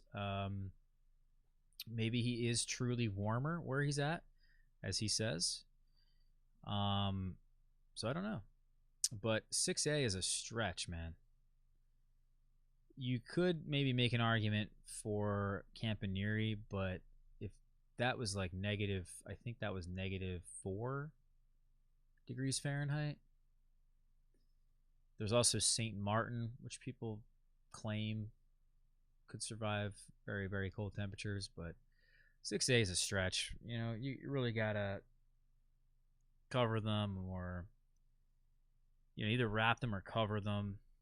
And I would honestly plant them in a mound and mulch the mound in the winter, unmulch the mound in the spring, and then really build a pretty decent mound too. Build like a 1 foot high mound and plant the fig in the mound. And then I would even consider using some plastic or season extension if you could. If not, you should wrap it. So either wrap it or cover it. If you cover it, do some season extension. All right. TJ says De La Plata is real round, and you say it splits. Yeah, De La Plata does split. Actually, it's one of the worst. It splits all the time. And I believe it's a flat fig, isn't it? Let's find out. Let's look. Listen, if Pons, by the way, guys, if he says anything in his book, you got to believe it. He's never been wrong that I have ever read in his book. Most of the things that he has said in his book, I was very skeptical in the beginning of, and then I realized I should have just believed the guy. You know? He was right all along. Yeah, so De La Plata, this is the one that I'm growing, or was growing. It's quite flat. And there's the Bell one here. I don't know. Let's see, which one was I growing? No, I was growing this one. De La Plata Campanera. So it's not the worst fig in the world in terms of its shape, I guess. But it is quite flat. But, read through his book. Look, there it is right there. There it is right there, guys. I mean, come on. Just read through. If you read through this and you know some Spanish, you could read here. It says, let's see. Here it is. Usually at the end. So it's sensible. It's sensitive to rain, which is uvias. And then susceptible also to opening of the eye is what that means. So, yeah, susceptible and sensitive to rain. I'm gonna call it quits there on that one. TJ also says that Ragna 1 splits real bad in San Diego. It was an elongated pyriform. Okay.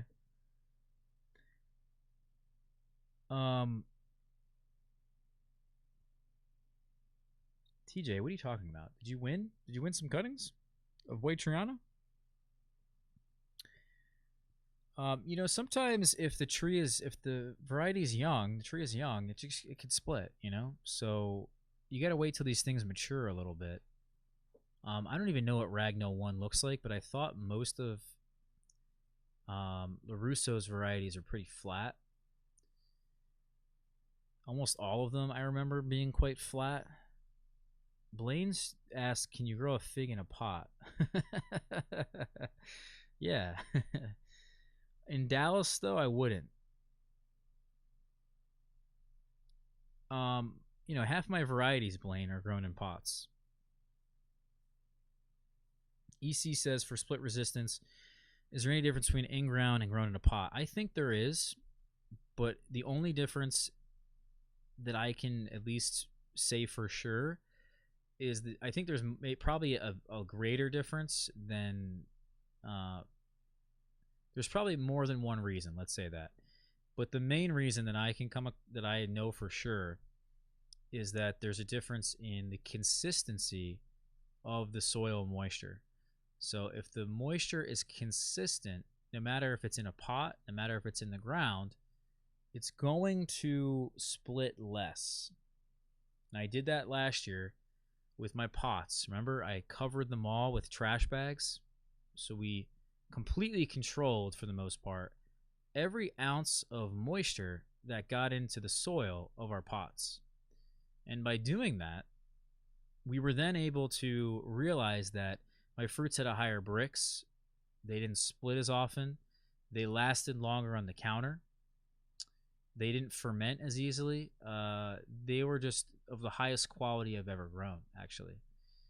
Last year was a shocking difference in quality to this year, and any other year, for that matter. Just simply because we control the water perfectly. You don't always have time for that, and you can only really do that in a pot. But you guys live in a dry place like Phoenix, like Mark is in. You don't even need to worry about it. All right.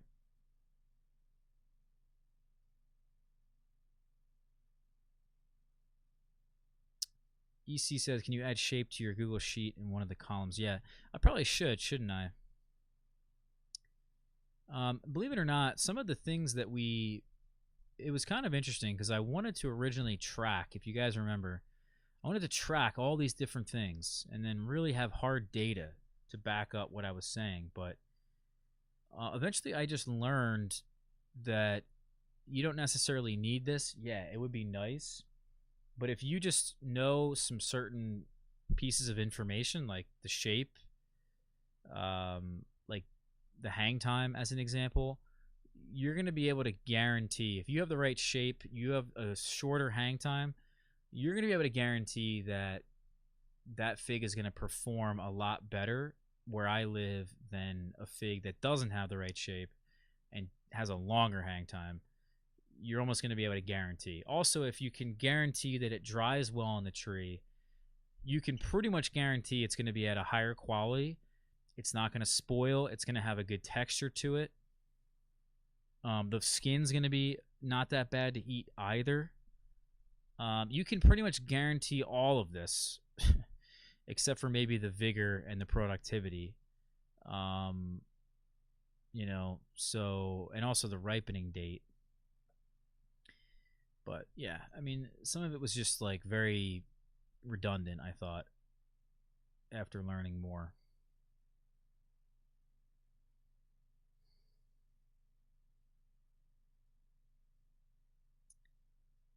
All right. Dustin says, does teardrop shaped figs handle the rain better? Yep. So Poppy said, what's going on, Poppy? You live in Tokyo. You want some recommendations for Tokyo? Well, um, Tokyo is a very far distance to be shipping them, unfortunately. So your best bet is probably to get them maybe from somebody in Hawaii or something. Maybe somebody on the West Coast. I wouldn't personally. There's some of you guys out there who want me to send you cuttings in other countries, and I don't mind doing that, especially to like Mexico or Canada or Europe.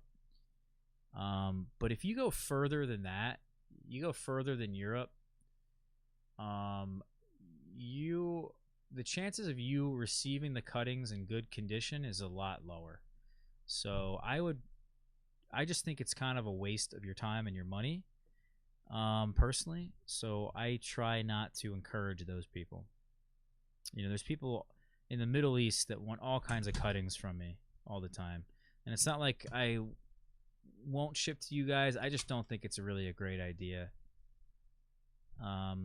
Plus, it's a lot of work, guys, to ship to other countries. There's a lot of custom information you got to fill out.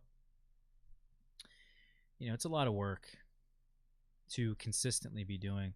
But Poppy, the varieties I recommend are in my spreadsheet that we just talked about. Really, everything we just talked about. AM said, "Can't you just bag the varieties that split by bagging the pots?"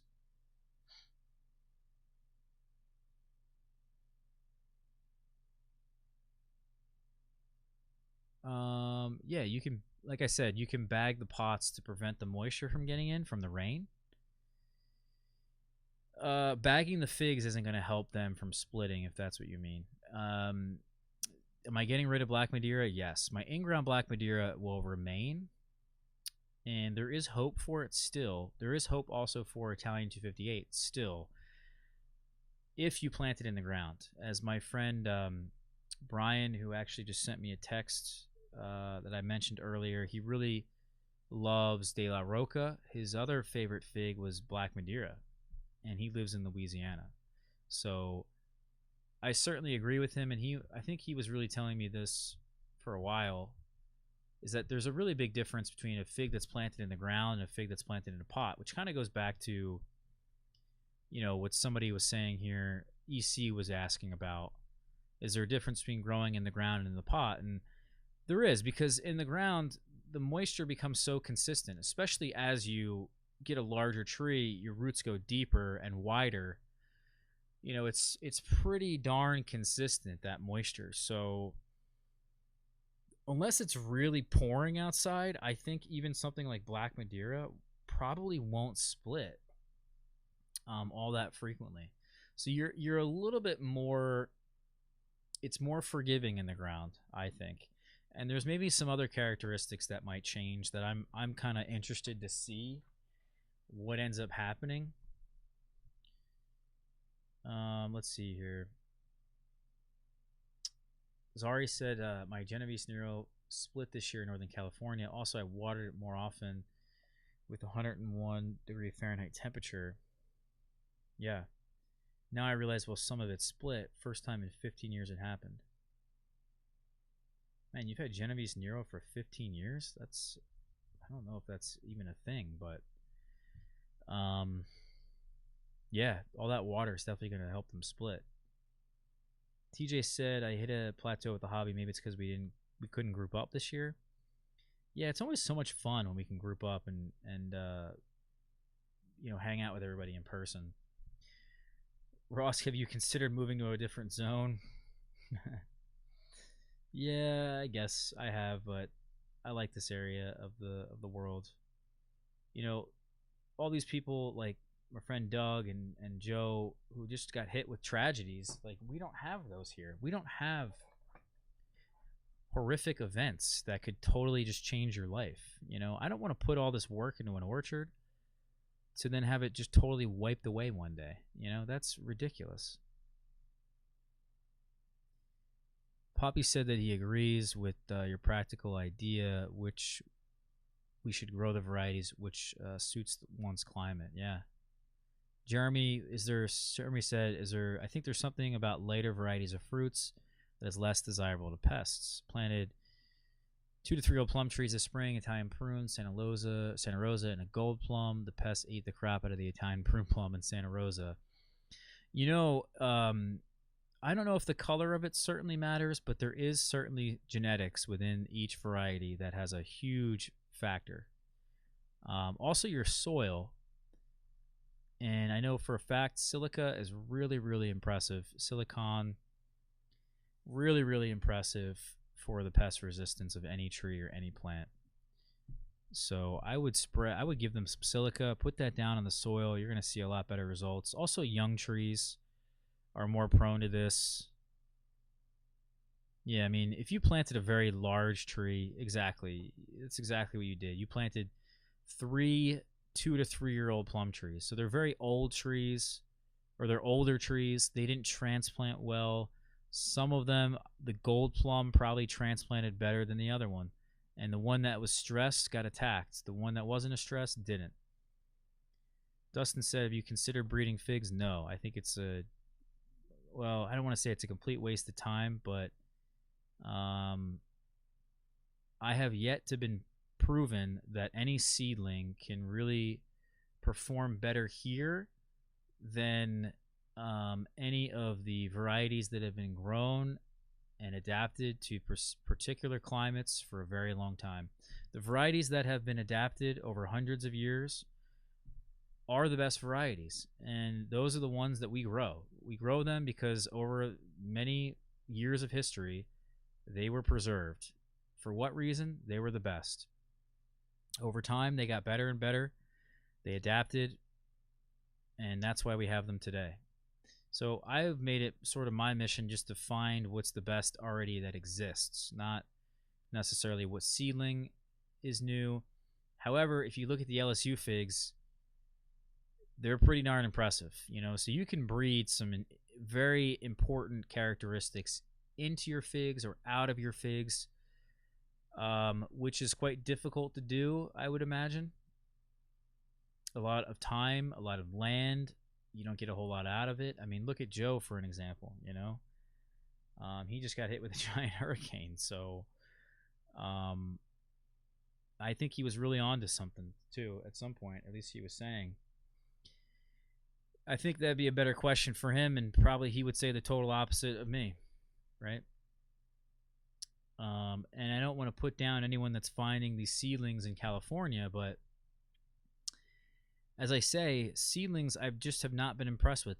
Name one seedling that has performed well in a humid climate or a shorter season climate like my own. It's not until that seedling then is grown in a less ideal climate for many, many years and has adapted to that climate to then really do well here. It's not impossible, but I think it's less likely, and therefore I haven't considered breeding figs. Yo, what's up, Nick? Thanks for watching, buddy. Yeah, we'll definitely get together sometime. I'm sure at some point we'll see each other, no doubt. All right. AM said, thanks for introducing me to figs. Yeah, you got it. Thanks for the information on melons that you were telling me about. EC said, how long does it take for a fig tree to adjust to the microclimate for unique characteristics? That's a great question, and I don't know. And I imagine it could be, in a way, as short as 5 years. Um, there is a, maybe even less than 5 years. There is a thought that I have, at least, that, and some other growers have had this thought. If you take a variety like, let's say, Marseille Black VS, which is from Herman 2's collection, and you actually took cuttings from Herman's yard, and let's say you had another Marseille Black VS from another person's yard, but it wasn't Herman, and they lived in a much warmer place than Herman. Let's say you got it from Harvey versus Herman. There is an argument that could be made because Herman has lived and grown Marseille Black in such a crappy climate and such a cold climate for such a extended period of time. It's possible that it has sort of already adapted, and it may have a better chance of surviving in your climate if it's cold than, let's say, a Marseille Black from Harvey. But does that make any sense if you really think about it? I don't know, because Harvey also has the same genetics from Herman's tree, right? I don't know. It really does depend, but Pons has never mentioned anything, at least to my knowledge. He does not write about a particular variety in his book unless he's grown it for like 8 or more years. So you definitely need a long time for them to mature. And I probably wouldn't comment or be too adamant about growing characteristics of a particular variety unless you were growing it for a very long time, at least 5 years. And some people talk about this stuff, they're in their first or second year, and they're talking about how it's not vigorous or something like that. And we're like, people who've been doing this for a long time just roll their eyes, because we know you won't be saying that, or you might not be saying that many years from now. Tropical and Co said, thank you, bro. You're welcome. I don't know what for, but you're welcome. EC said, was Socorro Black pulled because it's too close to Bordeaux Soak Grease? Yeah, it is. But again, it could be better than Bordeaux Soak Grease. I don't know. Nectarius C said, have you grown Ishia Black? Yeah, I'm growing it right now. I just haven't fruited it yet. I have a number of those trees because I really wanted to. I thought it has a lot of potential. Obviously, a lot of people have been saying a lot of good things about it over many years now. It took me so long to actually get the variety. It took me so long, but finally I have one. I actually have multiple. I grafted some as well. I rooted some. AM said, does your mid to late season variety list need a head start in your region? The late varieties do, yeah. EC said, can you review Colonel Lippmann's Black Cross? Haven't fruited it yet. It's in my greenhouse. It grows great.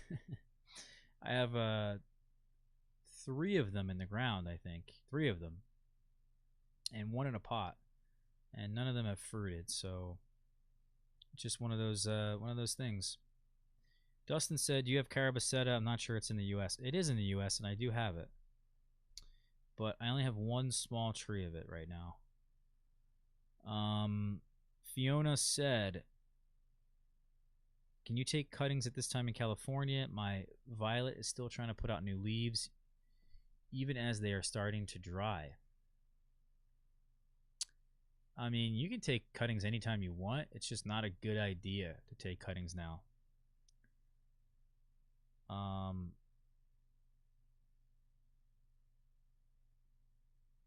not entirely sure why you want to take cuttings now, though. Usually you would wait until January when the tree's dormant. There's no leaves on the tree. If you're trying to protect the tree, you think it might die in a fire, then you could definitely take cuttings. You could also do an air layer. I don't know. I need more information. I guess I'm getting tired, so we're at to wrap this up soon. Where are we at here? Oh, we still got a lot more to go. Let's see. nectar does not quit. Berry flavor that does not quit. Red Lebanese Becca Valley. Okay.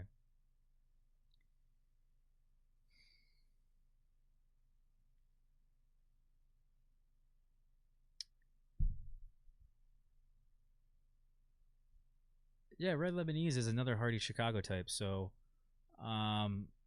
again, how many of these hardy Chicago types do I want?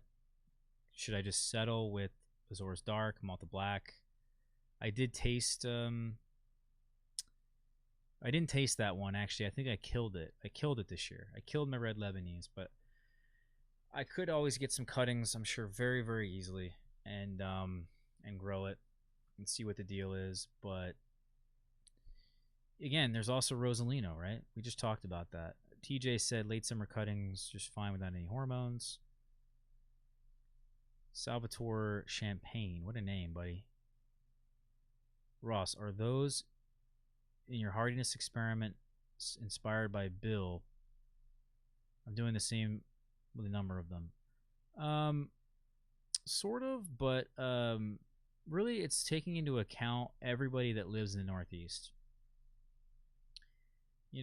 Or some information from somewhere. If somebody in a zone 7 is growing it with success, it's surviving, then yeah. I'm not entirely sure if Bill has had any varieties survive in his particular location just yet. I think you'd have to ask him. I'm not entirely sure. JR was like, is it just me? I have no sound. And then everyone's like, just you. Hopefully you figured it out.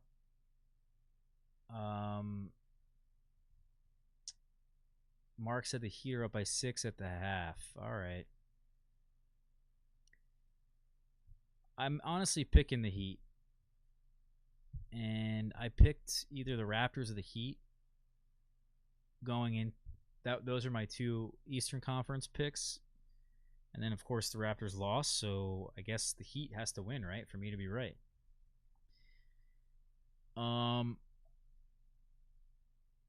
Okay.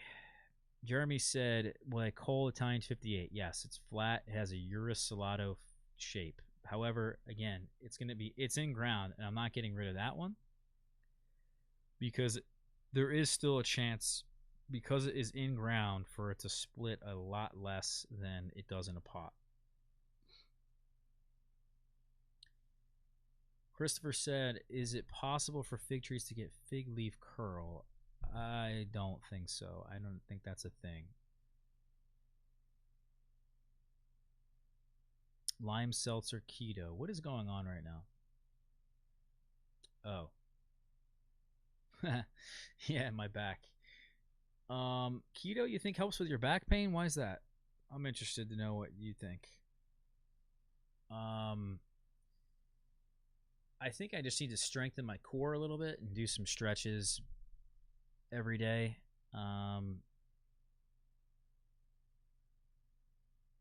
This is the first time in my life I've ever had back problems, so I don't know. I don't know what's going on. Oh, TJ is drinking some Zinfandel. All right.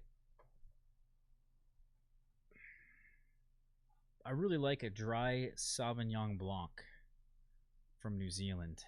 Those are really good. They taste like apricots. Get one that tastes like apricots. That'd be great. Let's see here. TJ said no. I'll give my little De La Plata a chance.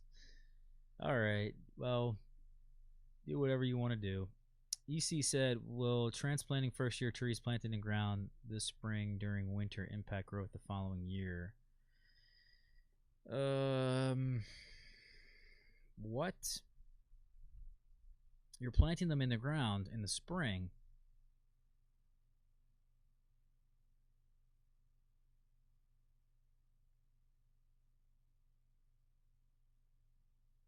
I don't know what you're saying, EC. Yeah, explain yourself here, because first off, I think I know what you're getting at here, but if you're going to plant a fig tree and you live in a cold place, probably wouldn't do it in the fall unless you're going to protect it. I would probably, you could plant them in the fall. They get themselves in dug nicely. Like right now, if you planted one, they dig themselves in real nice, put out some roots before the season ends, which is great because then in the spring they wake up and they just take off, you know. Whereas if you plant them in the spring, it takes them a while to get going. But if you plant them in the spring, it's a guarantee they survive the winter, right?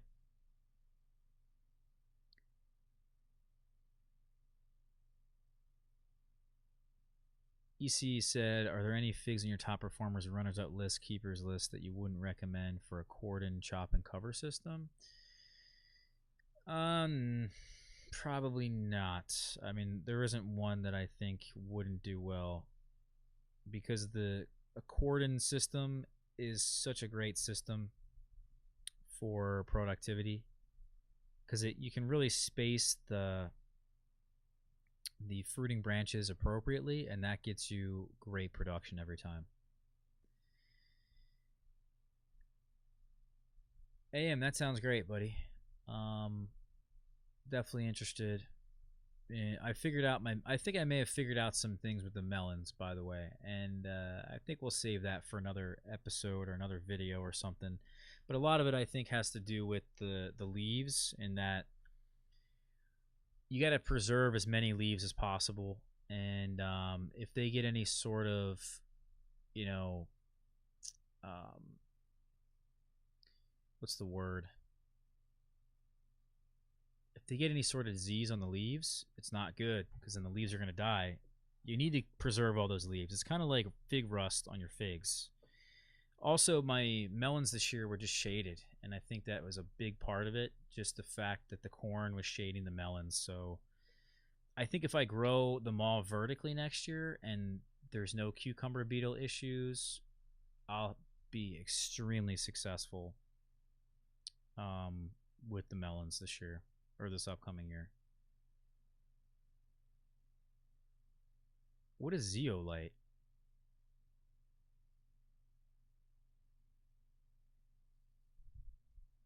Guess we gotta look up what zeolite is now, guys.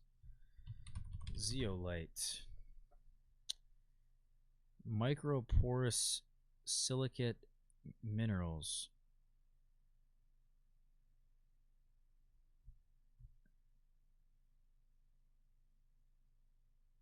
Yeah, if it has silica in it and it's not wet, I probably won't use it. So like diatomaceous earth is one of those that I stopped using because of the silica in it. And I know if you just wet it, you're fine, but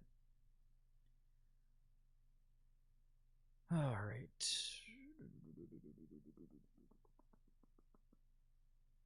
Rose said, "Have you heard of the variety called Galuzzo Bianco? Several growers rave about it for being very tasty." Never heard of it. Where did you hear about this variety? Who are these growers, by the way? Let's see if we can find anything on it. Galuzzo Bianco fig. Oh my god, it is a fig.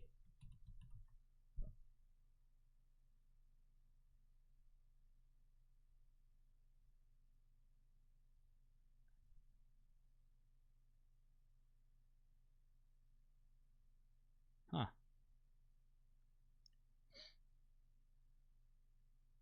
Yeah, no, this, I mean, if that's what that is, no.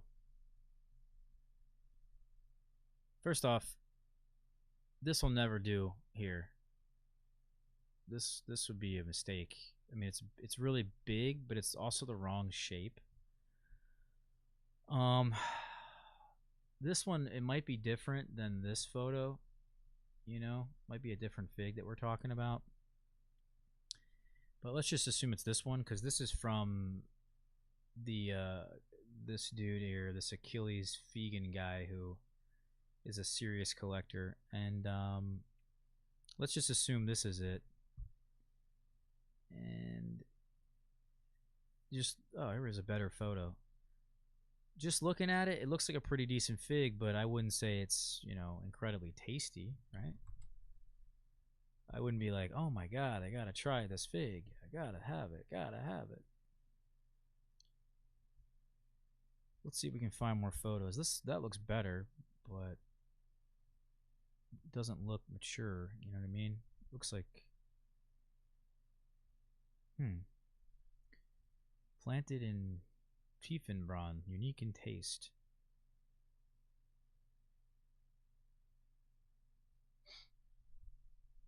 It definitely looks unique to me, so I don't know what this is. You know, could be quite tasty. You know, you never know. Really, never know until you try it. If I had to guess, I would say it's probably just middle of the road. But yeah, why not? Let's. I think you should try it, right? If you can get it, why not? Because I don't know many people that even grow that fig, so more people who grow it, the better, right? To figure out what it's about.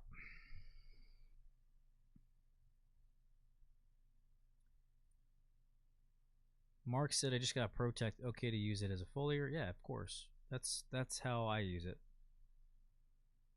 Evan said, "If you had to pick one, Elba or Campanile, I would go with Elba. Um, Verdino del Nord is number one. Elba is number two, as it stands right now."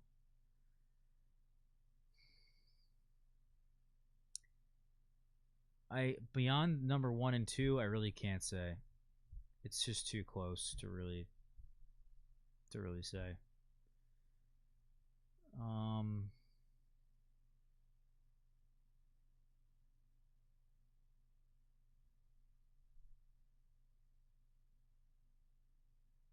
oh, Roca's number three. Yeah. Beyond number three, I have no idea.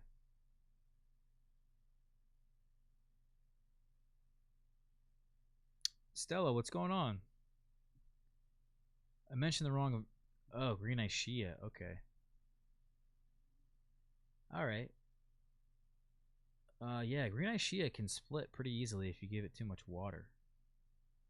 AM said, Ross, instead of selling figs, why don't you just sell fig trees and cuttings? Well, there's not a whole lot of money to be made in selling fig trees and cuttings. I mean, there is right now, if you think about it. I mean, it's at least for someone like me in my position. Um, and I do, you know, it's not like I don't make any money selling fig trees and cuttings. It's nice as a nice little side income, right? But as a long-term thing, it's not going to last. You know, um, I will probably always sell fig trees and cuttings. I'll probably never not do that. Um, well, I mean, at some point, probably I will stop. But you know, there's a number of varieties that we go through. We like them enough, and then we're like, well, these deserve being in other people's collections, right? So what I'm going to do is I'm going to grow them, I'm going to preserve them, and I'm going to try to spread them around to as many people as possible because they're the most deserving, right? Um, which is going to be great. But at some point in time, you know, there isn't an infinite amount of fig varieties. I mean, there is if you think about seedlings and all that, but you know, people like me, we come to our senses. A lot of you guys eventually come to your senses and realize, you know, you don't need to have every single fig variety. So I just can't imagine. I mean, I think Harvey's been saying this for years is that he didn't think selling cuttings was going to last forever. Thought it was going to die down after a number of years, and then it just did the opposite. It kept going up and up. And it's still, I guess, on the up, but yeah, I mean, that's not even a really great reason. None of that's really a great reason. Honestly, because I want to sell the fruit. That's why I want to do it. You know, that's what the question was about. You know, I think there's the best part about doing any of this, any of my YouTube channel, doing anything I grow, first off, is me eating it and experiencing that awesome experience, right? But then the second most awesome thing is when I do it for you guys and I say, hey, TJ, grow whatever fig, right? And then he grows De La Plata. But when I say, when I recommend you guys certain things, whether that's a Mar de Bois strawberry or particular variety of tomato or whatever it is, guys. And I want you guys as well to have the same experience that I had. So I think there's a lot of joy in that. Obviously, I go to crazy lengths to have that experience. This is why we drink expensive wine.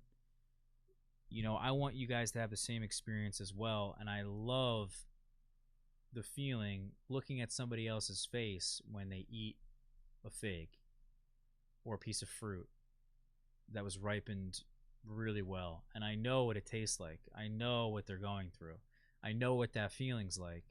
I know then the next thoughts in their mind are, oh my God, what have I been doing my whole life? I've been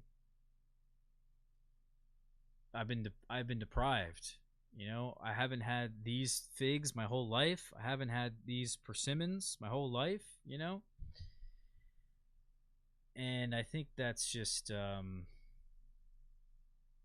I don't know, it's just one of the coolest things to me. I mean, I think selling the trees, in a sense, you're giving them more than the fruits because you're allowing them to then experience as many fruits as they want, right? But not everybody's is gonna do that. There's different levels of ignorance, right? So there was me before I even started any of this, when I was totally ignorant to all of it, right? Then there's some of you guys, like you guys right now, you're not ignorant to at least the fact that you should grow the stuff. So there's some people who are ignorant to growing the food, but at least they're not going to be ignorant to the fact that they can at least eat well, right?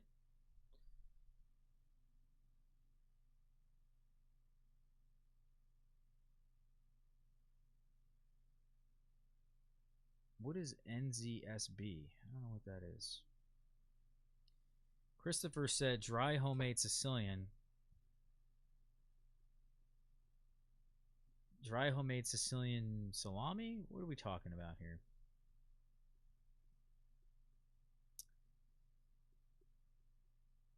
Rose, heard about it in German Facebook group. Yeah. What's the name of that group? I might want to join. Some of these German guys, they live in a similar climate to me, so it might be to my benefit to join them people. AM said thoughts on Craven's Craving. Last question, I promise. I really don't have many thoughts. It's just it's a black Madeira type, very similar to Black Madeira. No one really can deny that. Is it better than the Colonel Lippmann's Black Cross? I don't know, but Colonel Lippmann's Black Cross, for a number of reasons, should be the best one here. It should, because of that shape.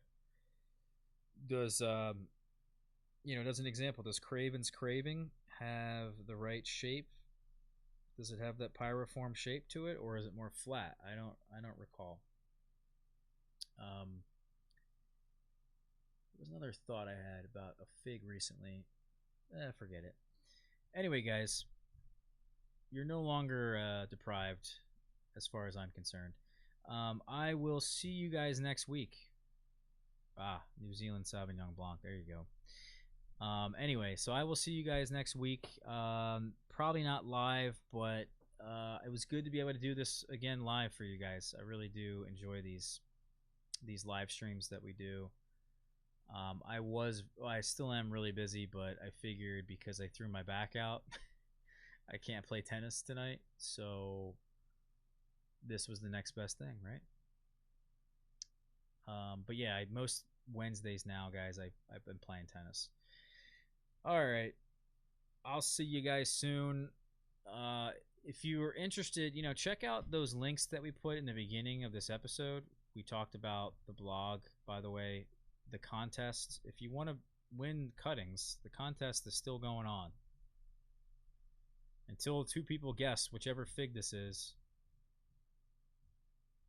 We still don't even have many people have commented yet, so guess whatever fig this is. Check out the stuff from the Staten Island Fig Festival if you're interested, and yeah, if you haven't followed us on Facebook or Instagram, please do so. And if you want to be notified for when we're live on these videos, you just got to hit the bell button on one of my videos and you'll be notified whenever we're live. All right, peoples. Isn't it fun to like go back to prior videos and see what everything looked like? I mean, it's crazy, isn't it? Just like, first off, I would have had way more jujubes this year than that, but birds eat every single one of them this year. It was really upsetting.